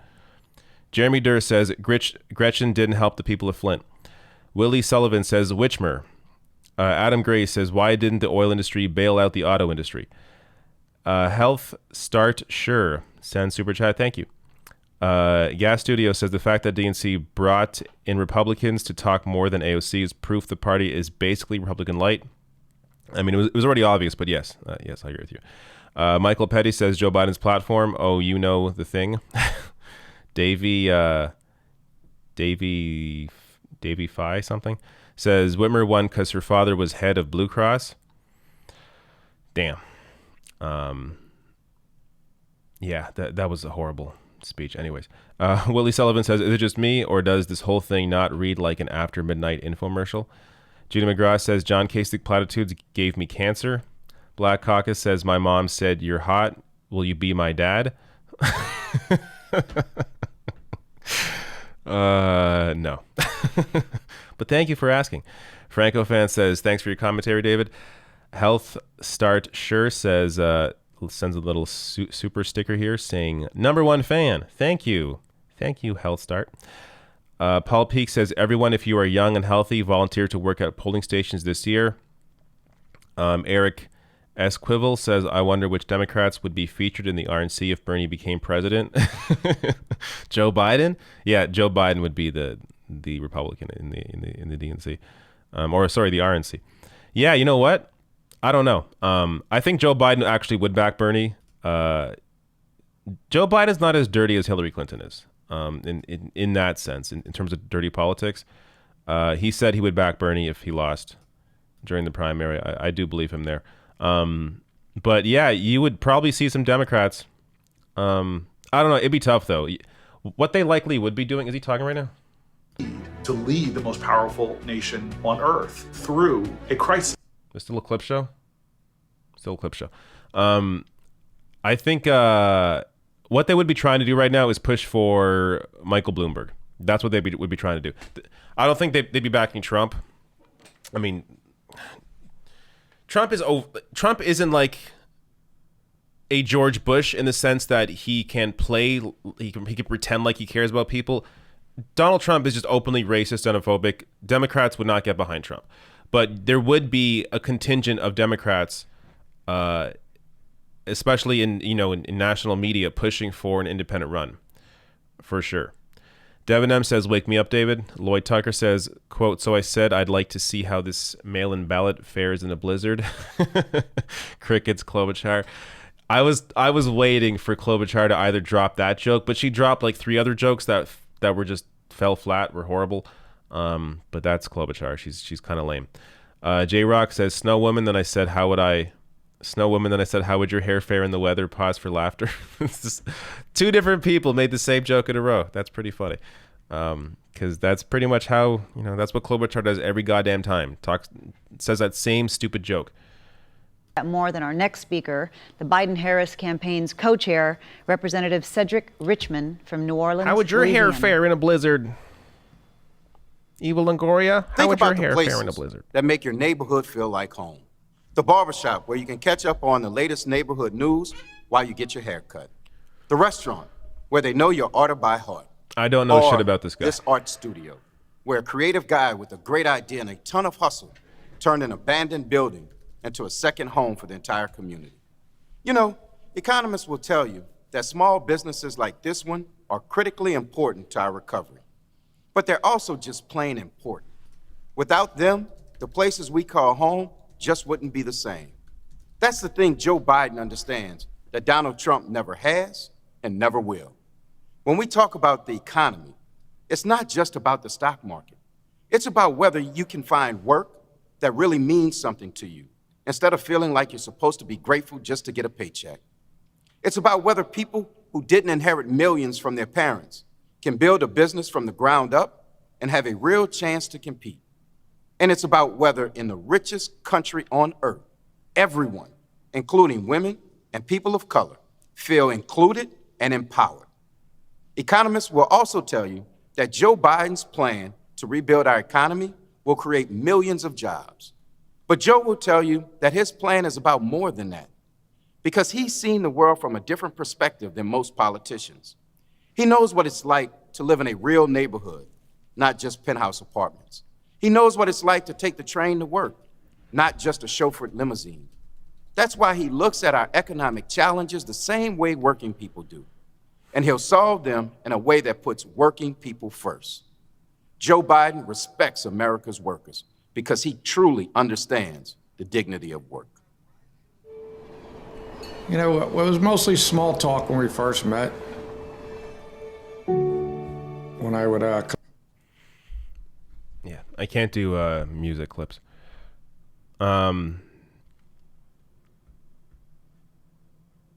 So the last speaker, Cedric Richmond, seems to be pretty status quo in terms of his voting record. Very typical Democrat. But other than that, I don't know too much about him. All right. Are there more chats? I think there were. Where was I here? Still waiting for Bernie, obviously. Michelle Obama. I'm not sure who else hasn't spoken yet. It may just be those two.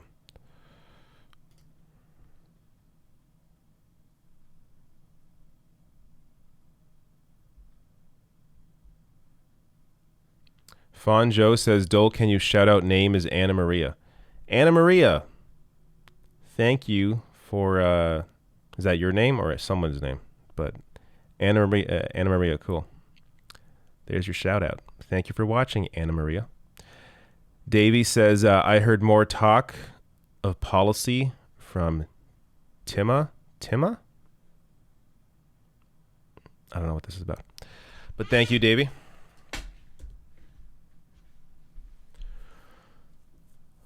Yeah, it's been pretty light on policy so far. I mean, it's when they have kind of talked about it, it's mostly been about voting rights, which of course is one of the main differences between these two parties. And I saw somebody point to, but how about the Iowa caucus or whatever? That was their screw up. Of course, yes.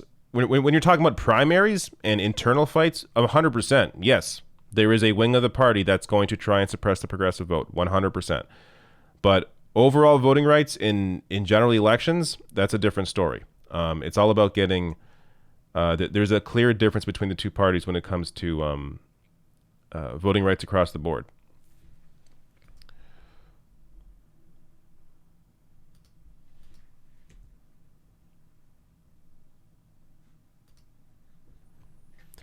But yeah, apart from that, and obviously coronavirus,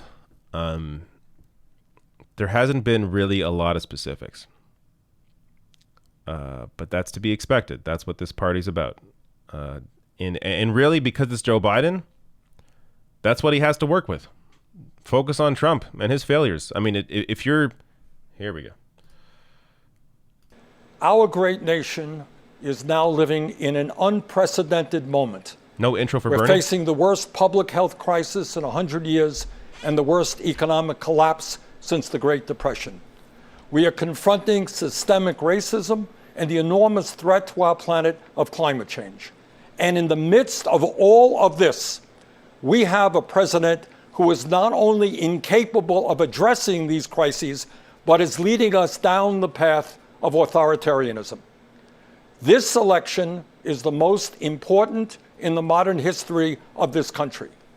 In response to the unprecedented crises we face, we need an unprecedented response, a movement like never before, of people who are prepared to stand up and fight for democracy and decency and against greed, oligarchy, and bigotry. And we need Joe Biden as our next president. Let me take this opportunity to say a word to the millions of people who supported my campaign this year and in 2016. My friends, thank you for your trust, your support, and the love you showed Jane, me, and our family. Together, we have moved this country in a bold new direction, showing that all of us, black and white, Latino, Native American, Asian American, gay and straight, native-born and immigrant, yearn for a nation based on the principles of justice, love, and compassion. Our campaign ended several months ago, but our movement continues and is getting stronger every day. Many of the ideas we fought for that just a few years ago were considered radical are now mainstream. But let us be clear. If Donald Trump is reelected, all the progress we have made will be in jeopardy. At its most basic, this election is about preserving our democracy. During this president's term, the unthinkable has become normal. He has tried to prevent people from voting, undermined the U.S. Postal Service, deployed the military and federal agents against peaceful protesters, threatened to delay the election, and suggested that he will not leave office if he loses. This is not normal, and we must never treat it like it is. Under this administration, authoritarianism has taken root in our country. I and my family, and many of yours, know the insidious way authoritarianism destroys democracy, decency, and humanity. As long as I am here, I will work with progressives, with moderates, and yes, with conservatives to preserve this nation from a threat that so many of our heroes fought and died to defeat. This president is not just a threat to our democracy, but by rejecting science, he has put our lives and health in jeopardy. Trump has attacked doctors and scientists trying to protect us from the pandemic, while refusing to take strong action to produce the masks, gowns, and gloves our healthcare workers desperately need.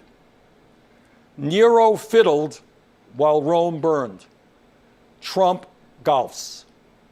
His actions fanned this pandemic, resulting in over 170,000 deaths and a nation still unprepared to protect its people. Furthermore, Trump's negligence has exacerbated the economic crisis we are now experiencing. Since this pandemic began, over 30 million people have lost their jobs, and many have lost their health insurance. Millions of working families are wondering how they will feed their kids, and they're worried that they will be evicted from their homes. And how has Trump responded? Instead of maintaining the $600 a week unemployment supplement that workers were receiving and the $1,200 emergency checks that many of you received, instead of helping small businesses, Trump concocted fraudulent executive orders that do virtually nothing to address the crisis while threatening the very future of Social Security and Medicare. But the truth is that even before Trump's negligent response to this pandemic, too many hardworking families have been caught on an economic treadmill with no hope of ever getting ahead. Together, we must build a nation that is more equitable, more compassionate, and more inclusive.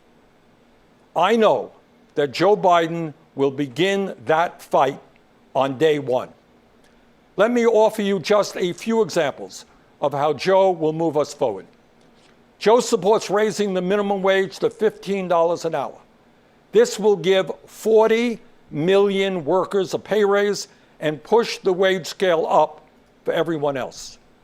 Joe will also make it easier for workers to join unions, create 12 weeks of paid family leave, fund universal pre-K for 3- and 4-year-olds, and make child care affordable for millions of families.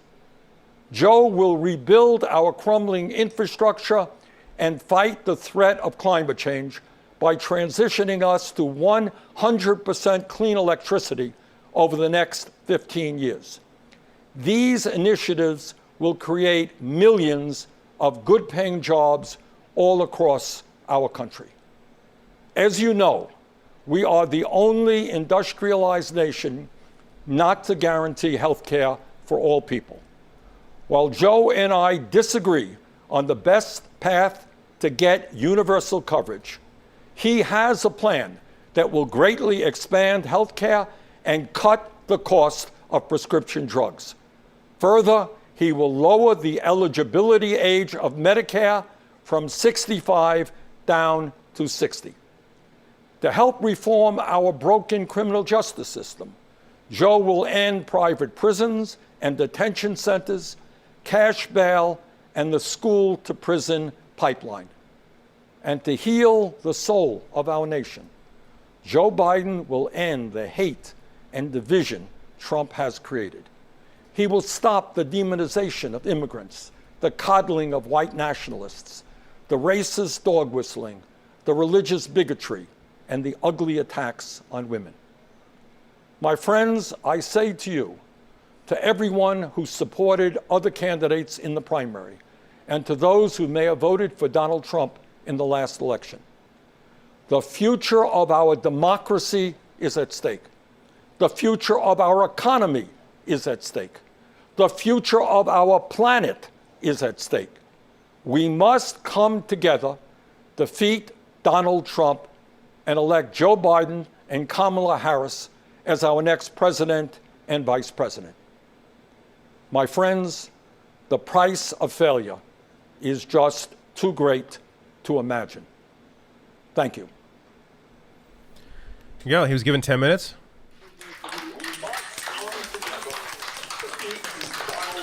That's live feeds.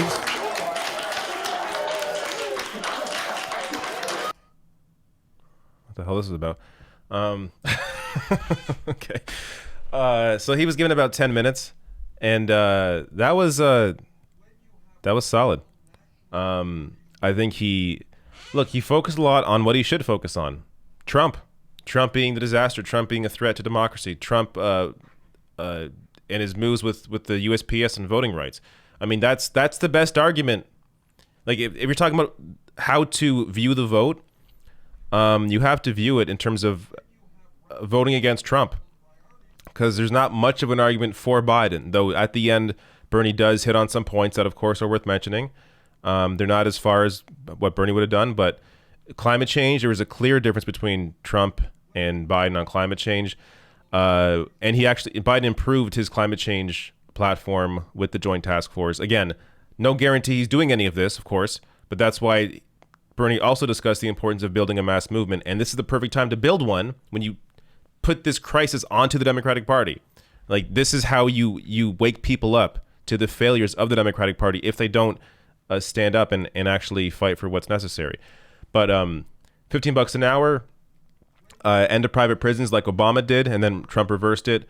And Bernie was honest in their differences. And I think that's what really makes him different than many other politicians, where he can be honest about supporting somebody and also honest about why they're different. And that's why people love him. He's an honest politician, and they're hard to find. So that was clearly the best speech so far. Let's see how Michelle Obama does. It's a hard time, and everyone's feeling it in different ways. And I know a lot of folks are reluctant to tune into a political convention right now, or to politics in general. Believe me, I get that. But I am here tonight because I love this country with all my heart. And it pains me to see so many people hurting. I've met so many of you. I've heard your stories. And through you, I have seen this country's promise. And thanks to so many who came before me, thanks to their toil and sweat and blood, I've been able to live that promise myself. That's the story of America. All those folks who sacrificed and overcame so much in their own times because they wanted something more, something better for their kids. There's a lot of beauty in that story. There's a lot of pain in it too. A lot of struggle and injustice and work left to do. And who we choose as our president in this election will determine whether or not we honor that struggle and chip away at that injustice and keep alive the very possibility of finishing that work. I am one of a handful of people living today who have seen firsthand the immense weight and awesome power of the presidency. And let me once again tell you this: the job is hard. It requires clear-headed judgment, a mastery of complex and competing issues, a devotion to facts and history, a moral compass, and an ability to listen, and an abiding belief that each of the 330 million lives in this country has meaning and worth. A president's words have the power to move markets. They can start wars or broker peace. They can summon our better angels or awaken our worst instincts. You simply cannot fake your way through this job. As I've said before, being president doesn't change who you are. It reveals who you are. Well, yes, it does. A presidential election can reveal who we are too. And 4 years ago, too many people chose to believe that their votes didn't matter. Maybe they were fed up. Maybe they thought the outcome wouldn't be close. Maybe the barriers felt too steep, whatever the reason. In the end, those choices sent someone to the Oval Office who lost the national popular vote by nearly 3 million votes. The framing's all off. In one Blame's on of Hillary. the states that determined the outcome, the winning margin averaged out to just 2 votes per precinct. 2 votes. And we've all been living with the consequences. When my husband left office with Joe Biden at his side, we had a record-breaking stretch of job creation. We'd secured the right to health care for 20 million people. We were respected around the world, rallying our allies to confront climate change. And our leaders had worked hand in hand with scientists to help prevent an Ebola outbreak from becoming a global pandemic. 4 years later, the state of this nation is very different. More than 150,000 people have died, and our economy is in shambles because of a virus that this president downplayed for too long. It has left millions of people jobless. Too many have lost their health care. Too many are struggling to take care of basic necessities like food and rent. Too many communities have been left in the lurch to grapple with whether and how to open our schools safely. Internationally, we've turned our back, not just on agreements forged by my husband, but on alliances championed by presidents like Reagan and Eisenhower. And here at home, as George Floyd, Breonna Taylor, and a never-ending list of innocent people of color continue to be murdered, stating the simple fact that a Black life matters is still met with derision from the nation's highest office. Because whenever we look to this White House for some leadership or consolation or any semblance of steadiness, what we get instead is chaos, division, and a total and utter lack of empathy. Empathy. That's something I've been thinking a lot about lately. The ability to walk in someone else's shoes. The recognition that someone else's experience has value too. Most of us practice this without a second thought. If we see someone suffering or struggling, we don't stand in judgment, we reach out. Because there, but for the grace of God, go I. It is not a hard concept to grasp. It's what we teach our children. And like so many of you, Barack and I have tried our best to instill in our girls a strong moral foundation to carry forward the values that our parents and grandparents poured into us. But right now, kids in this country are seeing what happens when we stop requiring empathy of one another. They're looking around wondering if we've been lying to them this whole time about who we are and what we truly value. They see people shouting in grocery stores, unwilling to wear a mask to keep us all safe.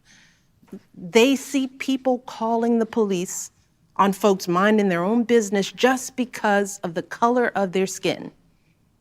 They see an entitlement that says only certain people belong here, that greed is good and winning is everything, because as long as you come out on top, it doesn't matter what happens to everyone else.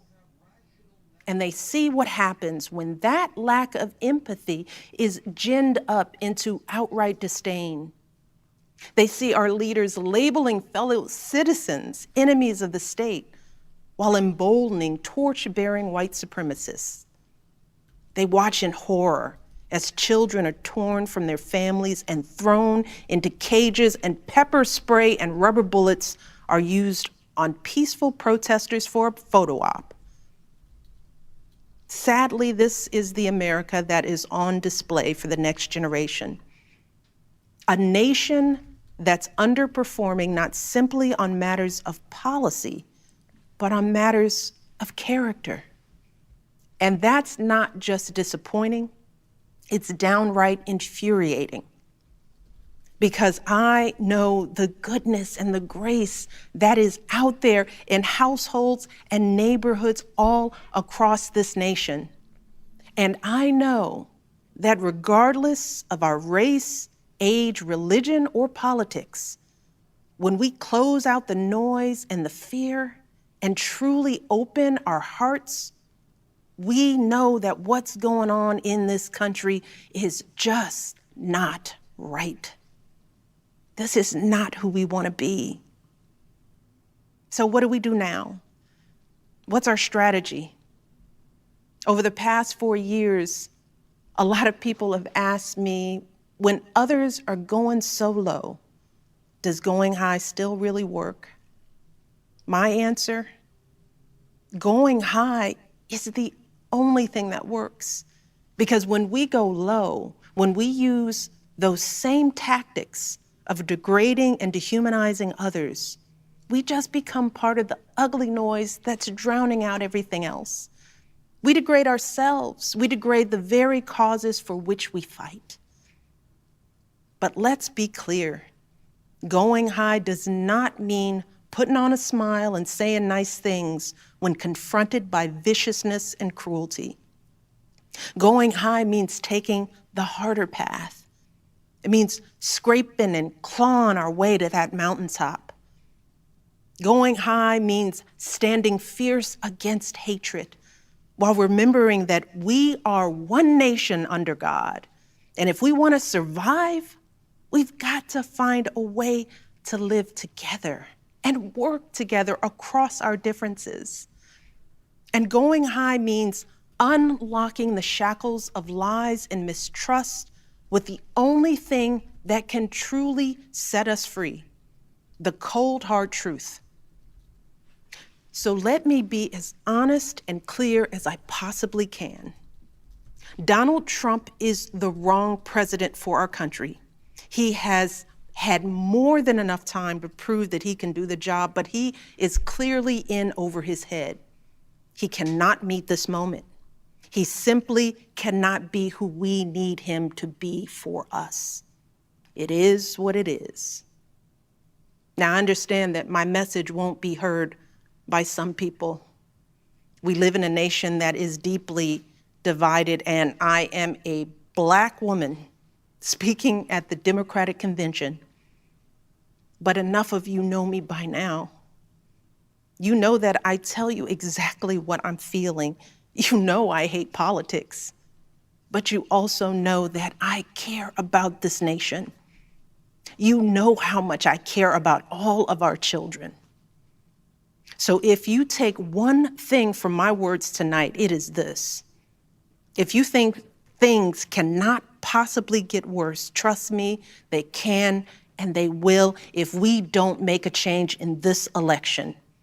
If we have any hope of ending this chaos, we have got to vote for Joe Biden like our lives depend on it. I know Joe. He is a profoundly decent man, guided by faith. He was a terrific vice president. He knows what it takes to rescue an economy, beat back a pandemic, and lead our country. And he listens. He will tell the truth and trust science.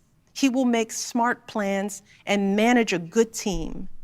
And he will govern as someone who's lived a life that the rest of us can recognize. When he was a kid, Joe's father lost his job. When he was a young senator, Joe lost his wife and his baby daughter. And when he was vice president, he lost his beloved son.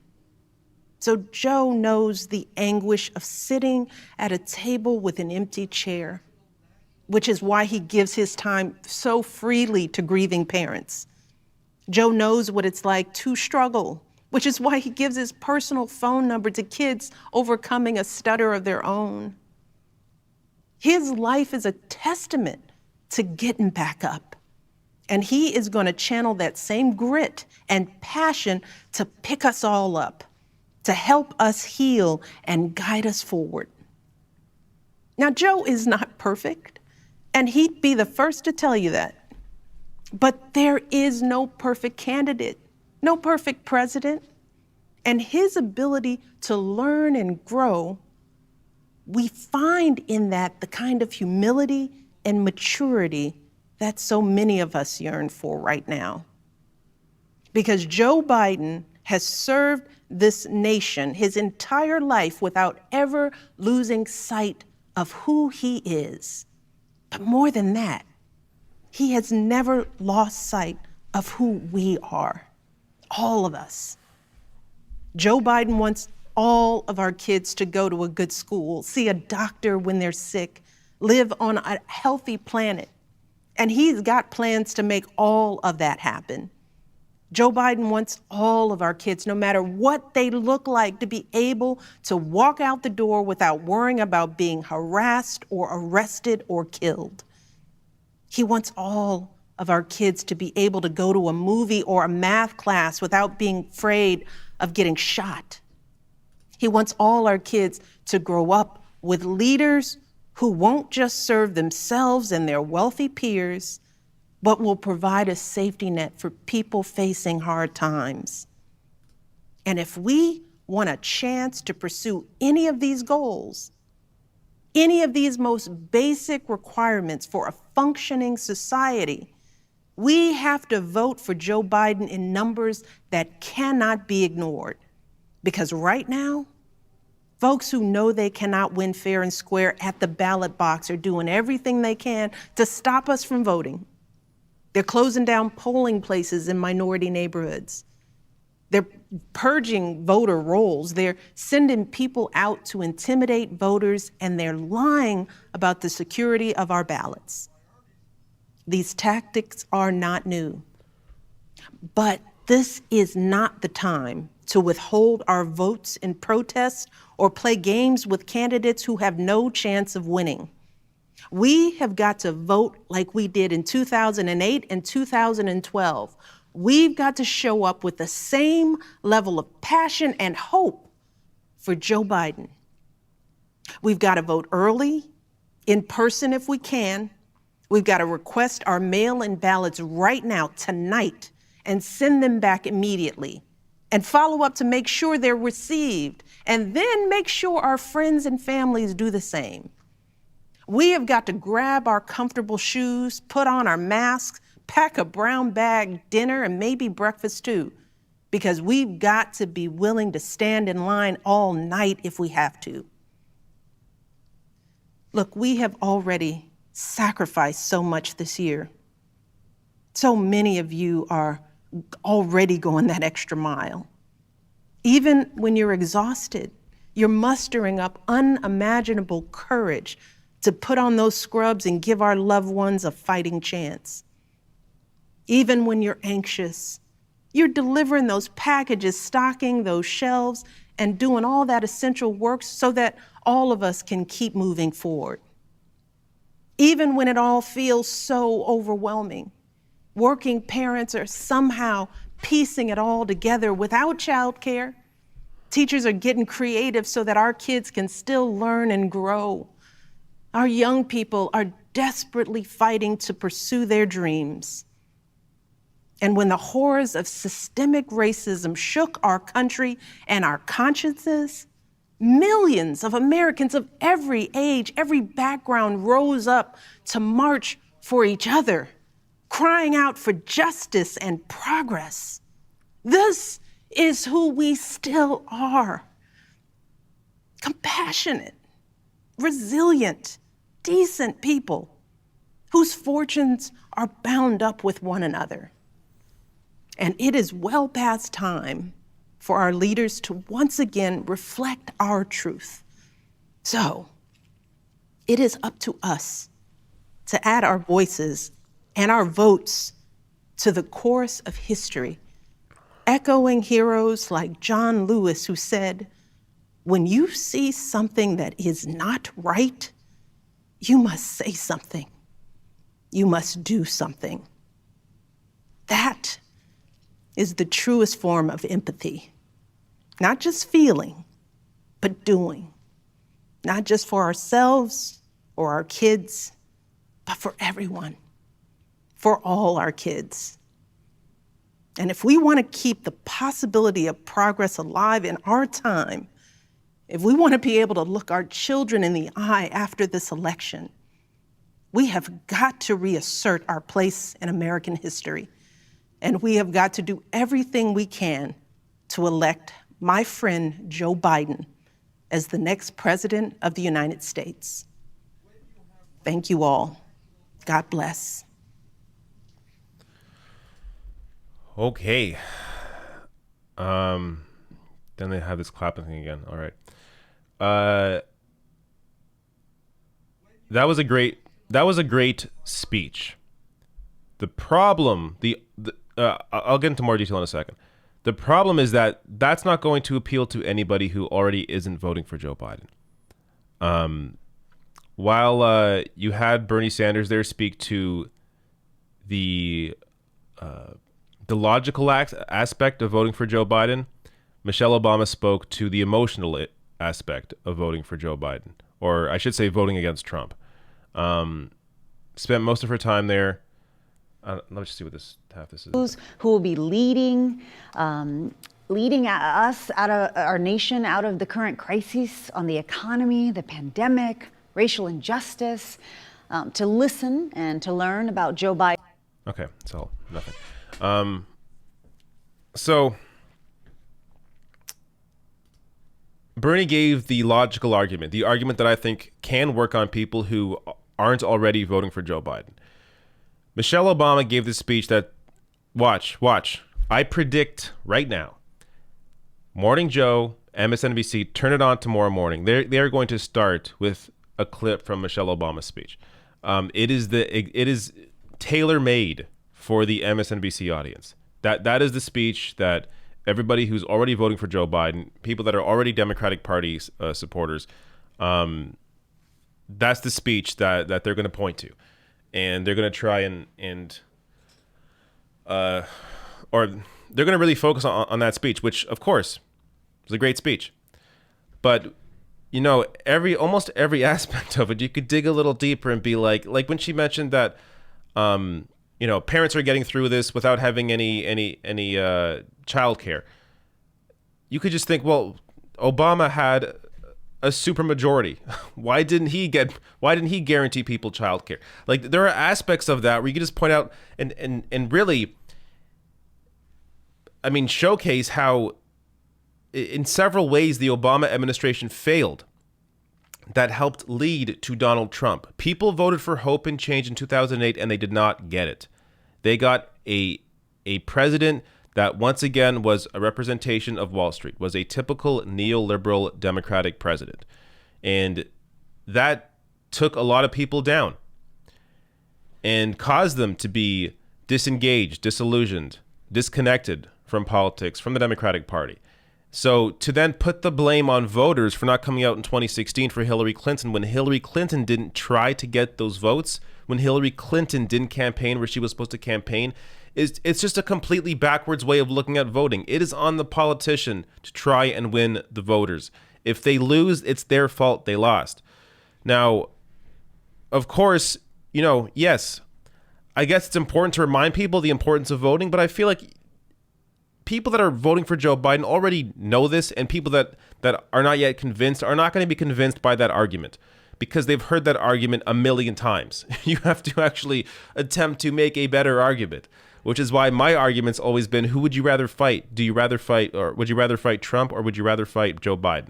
I think I would rather fight Joe Biden. And I also want to get Trump out of the goddamn news cycle.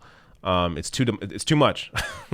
The destruction when it comes to everything, but especially right now with the pandemic, You've seen the differences between Trump and everybody else, except for other neo-fascists like Jair Bolsonaro in Brazil. Let's add Brazil up here. Got 2 neo-fascists right here. Look at that. Just so happens when you have a neo-fascist in power, this is the result. They don't care about the people. But you look down here, UK has a conservative government. Australia, I believe it's conservative. I'm not positive.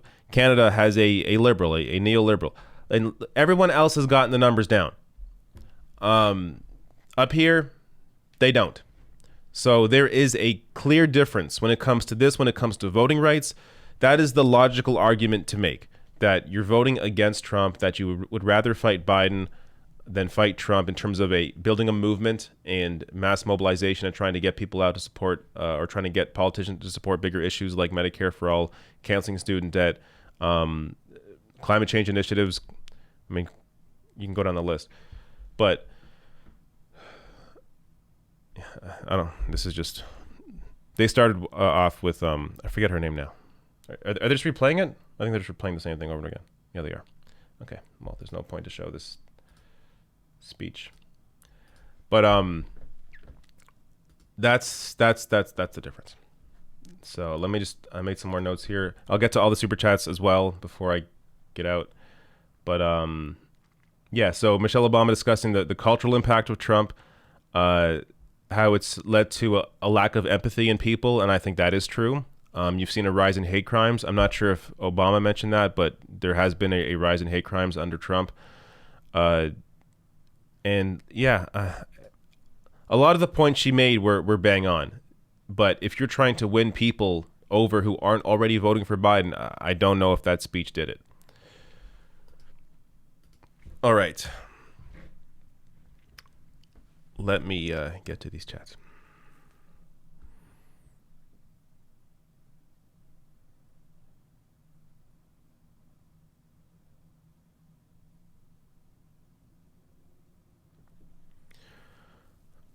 Wang Doodler says, text Blizzard to 30330. Fawn Joe says, Bernie just convinced me, but Dole, I need to know favorite ice cream and soda combo.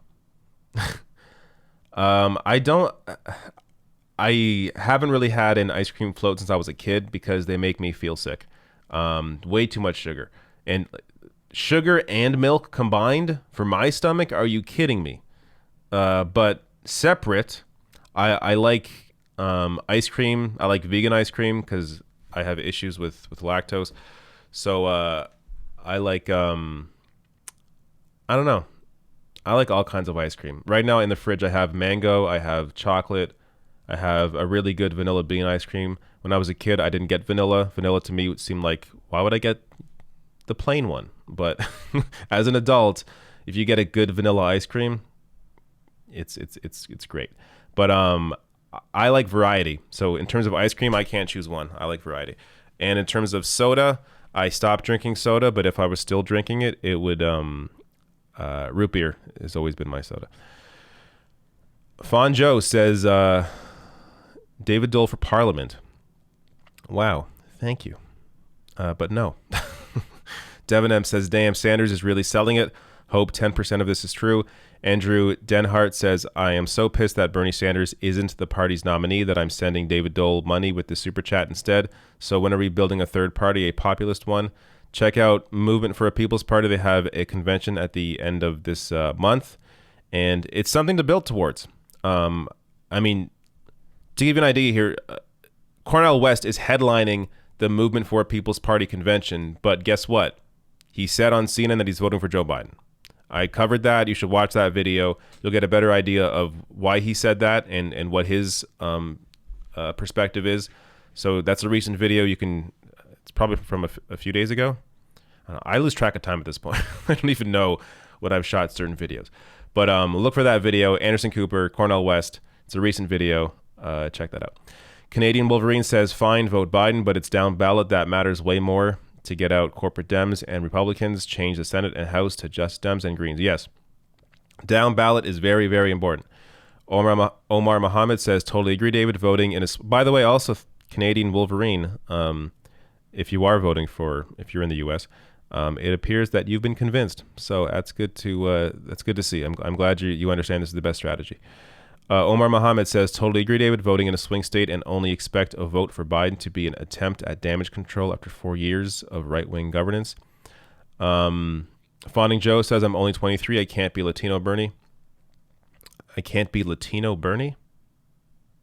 I don't get that. Brian Holmes says, sorry, but I agree with David. I'd rather fight Biden in office. Celeste says, Michelle made our lunches healthy for no reason. Rayo says, I enjoy your channel. Thus far, though, this convention, I haven't heard any solid reason to switch support from Trump to Biden. No vision. Sorry, man. Me, Democrat. Wait, in brackets, me, Democrat, Gen X, black guy from the projects. I don't believe you're a real person. Sorry. Yeah. Moving on. Charles Wilson says, hashtag never Biden, hashtag Dem exit, hashtag new third party, hashtag progressive movement, hashtag general strike. Thank you, Charles, for the generous super chat. Duke of Bread says, Joe gives number to kids so we can sniff them later. That's horrible.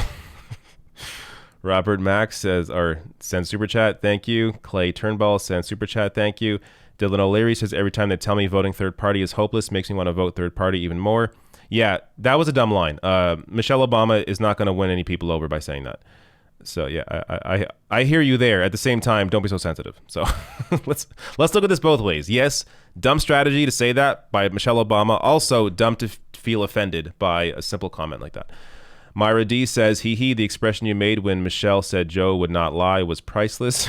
Yeah, because Joe lies all the goddamn time. In that last debate with Bernie, oh my God, the lies that came out of his mouth.